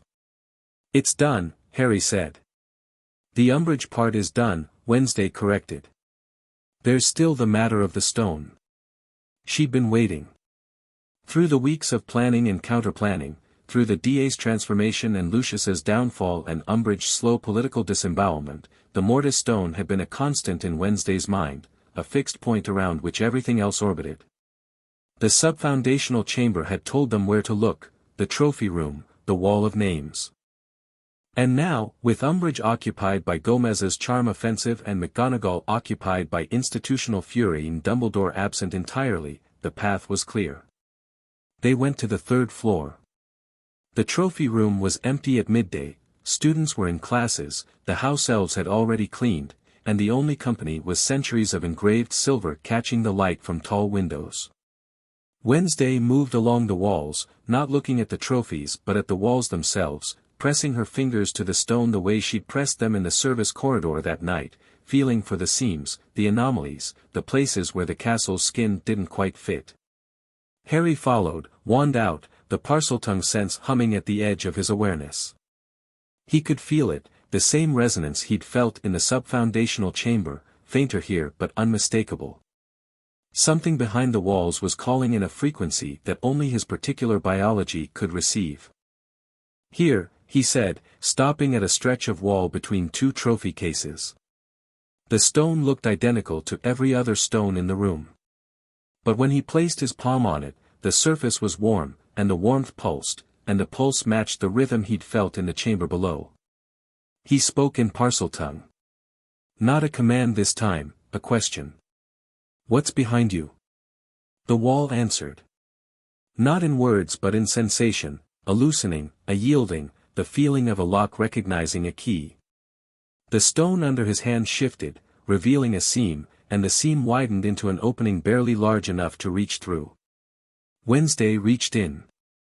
Her fingers closed around something smooth, flat, and cold, cold the way deep water is cold, the way the space between stars is cold. She pulled it out and held it in the light. The Mortis Stone was black. Not painted or stained or dark by nature, black, the kind of black that seemed to absorb light rather than reflect it, as though the stone existed in a slightly different relationship with photons than the rest of the physical world. It was palm-sized, smooth, and carved with the same sigil Wednesday had seen in her mother's journal and on the walls of the sub-foundational chamber. It felt, in her hand, like coming home. She closed her fingers around it. The stone pulsed once against her palm, a heartbeat, ancient and deep, and the trophy room went quiet in a way that had nothing to do with sound. The air thickened. The light shifted. And Wednesday felt the boundary between the living and the dead thin to gossamer, felt the dead press close the way they always pressed close to Addams' blood, and for a moment the room was full of presences, not ghosts, not shadows, but people, standing just beyond the edge of perception, waiting to be spoken to. Wednesday. Harry's voice, tight with something that wasn't fear but was adjacent to it. He could feel the change too, the Parseltongue sense was screaming, not in warning but in recognition, as though the stone and the language and the ancient magic beneath the castle were all part of the same system, and his presence had just completed a circuit. I need to use it, she said. Now. Here. While Dumbledore's gone and the wards are unmonitored. She held the stone in both hands and closed her eyes and spoke a name she'd found in Morticia's journal, a name that had been waiting 600 years to be called. Calpurnia Addams. Great-grandmother of my grandmother. I speak your name. I hold the stone. Come to me. The room dropped 10 degrees. The trophy cases rattled. The light from the windows dimmed as though a cloud had passed over the sun, except the dimming came from inside the room, not outside it. And then she was there. Not a ghost, ghosts at Hogwarts were silver, translucent, bound to their locations and their repetitions. This was different. Calpurnia Addams appeared as a solid presence, as real as the trophies and the stones and the two living teenagers standing in front of her. She was tall, dark-haired, dressed in the fashion of a century that Harry couldn't place, and she looked at Wednesday with eyes that held 600 years of patience and the particular warmth of a family member who had been waiting to be visited. "Child," Calpurnia said, and her voice was layered, the voice of one woman and the echo of all the dead behind her, all the Addams who had ever held the stone and spoken to those who'd held it before. "You found it. We knew you would. We've been watching. Great-grandmother." Wednesday's voice was steady, but her hands, Harry could see them, were trembling around the stone. "I need to know about the boy beside me. About what he carries. About the scar." Calpurnia turned her gaze to Harry. He felt it land on him, not cold, not hostile, but thorough, the examination of someone who could see things that the living couldn't. She looked at his forehead. She looked deeper. Her expression changed. "Oh," she said softly. "Oh, you poor creature. They've told you so little. What is it?" Harry asked, and his voice cracked on the question in a way he hated but couldn't control. "The scar. Dumbledore, no one will tell me what it is a bridge," Calpurnia said. "Not a wound. Not a curse. Not even a Horcrux, though it contains one. The piece of soul lodged in your scar is the smallest part of what lives there. The larger part is a connection, a living link between you and the one who made it. He sees through you. You see through him. But the bridge goes both ways, child. Whatever travels from him to you can also travel from you to him." The trophy room was silent. Wednesday's grip on the stone tightened. "You're saying I can send something back through the connection," Harry said slowly. "Something that would affect Voldemort directly. I'm saying the bridge was not designed. It was accidental. And accidents are wild, they don't follow the rules of the magic that created them. The soul fragment in your scar is tethered to the larger soul. If someone with the knowledge and the tools were to detach that fragment and send it back through the bridge, not destroy it, not contain it, but redirect it, the fragment would return to a soul that's already fractured beyond stability. It would be," Calpurnia paused, choosing her words with the care of someone who understood that metaphors mattered, "like dropping a stone into a cracked vessel. The crack widens. The vessel weakens. It doesn't shatter, not from one stone. But it becomes fragile. Vulnerable. Mortal, in a way it hasn't been. And the Mortis stone can do this," Wednesday said. "Not a question. The Mortis stone governs the boundary between living and dead. A soul fragment is, by definition, something that exists on that boundary. The stone can move it." Calpurnia looked at Wednesday with an expression that mixed pride and warning in equal measure. "But the process requires proximity. The bridge must be active, the connection between the boy and the Dark Lord must be open, both minds touching. And when the fragment is dislodged, the boy will feel it. It will not be painless." "I can handle pain," Harry said quietly. Calpurnia smiled. It was Wednesday's smile, the ghost of one, there and gone, precious for its rarity. "Yes," she said. "You can. The dead have been watching you, Harry Potter. We see what the living miss. You are not a weapon and not a sacrifice and not a prophecy. You are a boy who has been hurt too many times and has not yet broken." Her image flickered, the stone's power was immense but not infinite, and maintaining the connection was draining Wednesday visibly, her face paler than usual, her breathing quickened. "Find the moment. Use the stone. And when it's done, walk away from anyone who tells you what you owe the world. You owe it nothing. You've already paid." Calpurnia faded. The room warmed. The light returned. The trophies gleamed. And Wednesday swayed on her feet, just slightly, just enough that Harry caught her elbow before she caught it herself, and for a moment they were standing very close in a room full of silver and silence, and neither of them moved. "I'm fine," Wednesday said. "I know," Harry said, and didn't let go for another 2 seconds. They didn't get a third second. Thing, who had been standing watch at the trophy room door, began tapping frantically against the wood, an emergency signal, rapid and insistent, a pattern that meant danger, now, immediate. Harry's scar erupted. Not the usual dull ache, not the background hum of Voldemort's emotional weather. This was a spike, hot, sharp, blinding, and behind it came a flood of images that weren't his own, a dark room, red eyes opening, a voice saying now, strike now, while the old man is away, and then a sensation of reaching, of extending, of pushing through the minds of people who'd already been prepared, already been weakened, already been, "He's here," Harry gasped, pressing his hand to his scar. Not physically. Through students. He's possessing students. The ones Umbridge interviewed, the ones she used Veritasrum on, she weakened their mental defenses and he's using them as, the castle screamed. Not metaphorically. The wards, the ancient, layered, pre-founders' wards that hummed beneath everything like a heartbeat, shrieked. The sound was not audible to most people, but Harry and Wednesday, who had walked in the deep places and attuned themselves to the castle's oldest magic, heard it like a siren.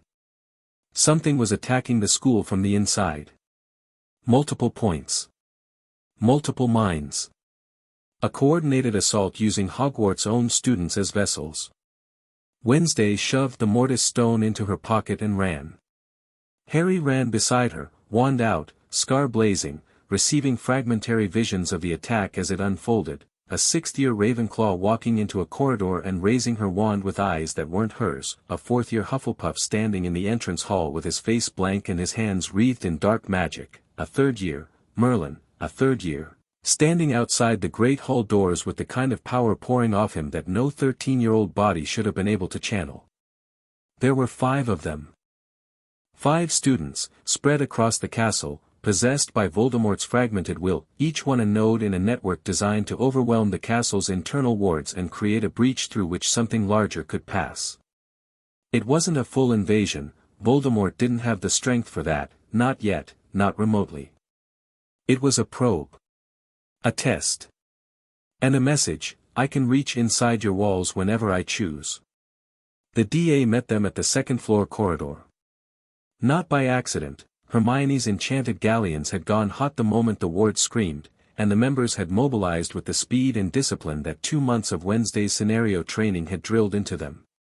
They arrived in 2s and 3s, wands out, faces set, and the difference between the group that had stood nervously in the room of requirement on Wednesday's first night and the group that now assembled in a combat corridor was the difference between a crowd and a unit. 5 possessed students, Harry said, addressing them with the clear, quick authority of someone who had stopped second-guessing his right to lead. Spread across the castle. They're channeling Voldemort's magic, but they're still students underneath, we cannot hurt them. Stunning spells, binding charms, full body binds. Nothing that does permanent damage. Neville, take Ginny and Luna, sweep the ground floor. Ron, Hermione, second floor and the entrance hall. Twins, 4th floor, contain anyone you find. Everyone else, patrol in pairs. Nobody goes alone. And us? Wednesday said, standing at his shoulder like a war minister beside a general. The Great Hall. The 3rd year. He's the strongest node, take him down and the network weakens. They moved. The castle was chaos, portraits shouting warnings, suits of armor clanging to attention, Peeves the poltergeist actually being helpful for the first time in recorded history, hurling water balloons at a possessed student on the 3rd floor with the gleeful accuracy of a creature that lived for disorder and had finally found disorder it could get behind. Harry and Wednesday reached the Great Hall in 90 seconds. The doors were open. Inside, the 3rd year, a Hufflepuff boy named Whitby, small for his age, normally shy to the point of invisibility, stood at the center of the room with his arms raised and his eyes completely black. The magic pouring off him was visible, a dark corona that distorted the air like heat shimmer, and the house tables had been flung against the walls, and the candles overhead were guttering and dying one by one. It wasn't Whitby. It was the thing wearing Whitby, looking out through Whitby's stolen eyes with an intelligence that was vast and cold and ancient. And it turned those eyes on Harry and smiled Whitby's mouth in a way that Whitby never would have smiled. "Harry," said Voldemort's voice, coming from a 13-year-old's throat. "I see you've been busy. And you've made a friend." The black eyes slid to Wednesday. "Miss Addams. The family with the interesting approach to death. I've been looking forward to meeting you." "The feeling isn't mutual," Wednesday said. "But I appreciate the dramatic entrance. Possessing children is very on-brand for you." The Voldemort thing laughed. Whitby's body shook with it, and the dark corona pulsed, and every window in the great hall cracked. Harry stepped forward. Not with a spell, with himself. He walked toward the possessed boy with his wand at his side and his scar burning and the connection between his mind and Voldemort's wide open, and he did something that Wednesday hadn't planned for and couldn't have predicted. He spoke through the bridge. Not in Parseltongue. Not in English. In the raw, wordless language of emotion that the connection had always transmitted, the anger and fear and pain that Voldemort had been exploiting for months. But this time, Harry didn't push back. He didn't fight. He pulled. He grabbed the connection with his mind and yanked, and the possession network, the 5-point web that Voldemort had threaded through the castle using weakened minds, convulsed. Whitby screamed. Somewhere on the second floor, Hermione's voice shouted a stunning spell. Somewhere below, Neville's wand blazed. Wednesday saw what Harry was doing. She understood it instantly. He was using himself as a lightning rod, drawing Voldemort's attention and power through the bridge and away from the other nodes, concentrating the entire assault into a single point, himself. It was brilliant. It was also going to destroy him if she didn't act. She pulled the mortis stone from her pocket. She didn't think about Calpurnia's instructions. She didn't run through the theory. She acted on instinct, Addams' instinct, the bone-deep knowledge of death and its boundaries that had been bred into her family for 1,000 years. She pressed the stone to the back of Harry's neck, where the spine met the skull, where the bridge between his mind and Voldemort's had its physical anchor, and she spoke. Not to Harry. Not to Voldemort. To the fragment between them, the sliver of soul lodged in Harry's scar, the thing that had lived in him since he was an infant, the uninvited passenger that had shaped his dreams and his pain and his connection to the darkest wizard alive. "You don't belong here," she said, and her voice carried the authority of the stone, the weight of every Addams who had ever held it, the accumulated knowledge of a family that had been speaking to the dead since before language was invented. "You are a piece of a broken thing. And I am sending you home." The stone blazed. Harry screamed, a sound that Wednesday would hear in her memory for years, a sound that contained 15 years of stored pain being ripped out by the roots. The dark corona around Whitby shattered. The possessed boy collapsed. And from Harry's scar, something left, not visible, not physical, but unmistakable, a departure, an absence, a weight lifting that he'd carried so long he'd forgotten it was there. The fragment traveled. Through the bridge. Back the way it had come. And in a dark room hundreds of miles away, Lord Voldemort staggered, clutched his chest, and for the first time since his resurrection felt something he barely recognized. Fear. Harry fell to his knees. Wednesday caught him, both arms around his chest, the mortis stone still hot against her palm, her body braced against his weight with a strength that was not physical but was entirely real. "I've got you," she said. "Stay with me. Harry. Stay." He stayed. He breathed. The great hall was silent. The candles, one by one, relit. The cracked windows held. And outside, in the corridors and stairways of Hogwarts, 5 students woke from possession with no memory of what had happened and the DA member standing over them with wands out and the relieved, exhausted expressions of soldiers who had just survived their first real engagement. It was over. The castle settled. The ward stopped screaming and resumed their ancient hum. Harry opened his eyes. He was on the floor of the great hall, his head resting against Wednesday's shoulder, an intimacy she had not planned, had not strategized, and could not have predicted from any amount of data analysis. Her hand was in his hair. She didn't know when she put it there. The fragment, he whispered. It's gone. I can feel, it's gone. My head is, he stopped. Blinked. Touched his scar. It's quiet. For the first time in my life, it's quiet. Wednesday looked down at him. Her face was pale, her braids in disarray, the first time anyone at Hogwarts had seen Wednesday Addams with a hair out of place. Her eyes were bright, and in them was something she would never name and would deny if asked, but that Harry saw clearly because he had learned, in the weeks since she'd arrived, to read her the way she read everyone else. My dark prince, she said quietly. You did it. It wasn't a joke. It wasn't irony.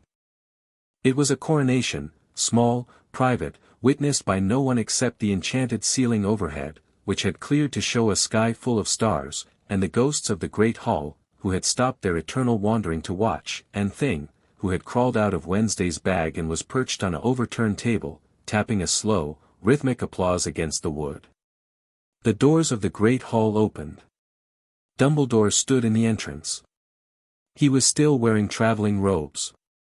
His face was drawn, his eyes sharp, and he took in the scene with the rapid, comprehensive gaze of a man who had spent a century reading rooms, the overturned tables, the cracked windows, the unconscious Hufflepuff boy, and Harry Potter on the floor of the great hall with his head on Wednesday Addams's shoulder and a look on his face that Dumbledore had never seen before. Peace. Harry Potter looked at peace. And the expression that crossed Albus Dumbledore's face, the microsecond of unguarded reaction before the mask of benevolent concern slid into place, was not relief. It was not pride. It was the expression of a man who had just realized that the chess piece he'd spent 15 years positioning had looked up from the board and seen the player's hand. Harry, Dumbledore said. My boy. Are you? I'm fine, Professor, Harry said. He stood. Wednesday stood beside him. They faced Dumbledore together, and the space between them was the width of a hand and the depth of an ocean, and Dumbledore saw it, saw what it meant, saw what it would cost him, and his blue eyes dimmed behind their half-moon spectacles. Perhaps, Dumbledore said carefully, we should discuss what happened here. We should, Harry agreed. But not tonight. Tonight's been handled. He turned. Wednesday turned with him. They walked out of the great hall together, past Dumbledore, past the portraits, past the castle that watched and waited and kept its ancient counsel, and the headmaster stood alone among the overturned tables and the cracked glass and the slowly relighting candles, and for the first time in a very long time, Albus Dumbledore did not know what to do next. He stood there for a while. The candles burned. The ceiling showed its stars. And in the silence, the old man felt the future shifting, and he was not sure, for the first time in decades, he was genuinely not sure, whether it was shifting toward salvation or toward something else entirely. Something that answered to no one.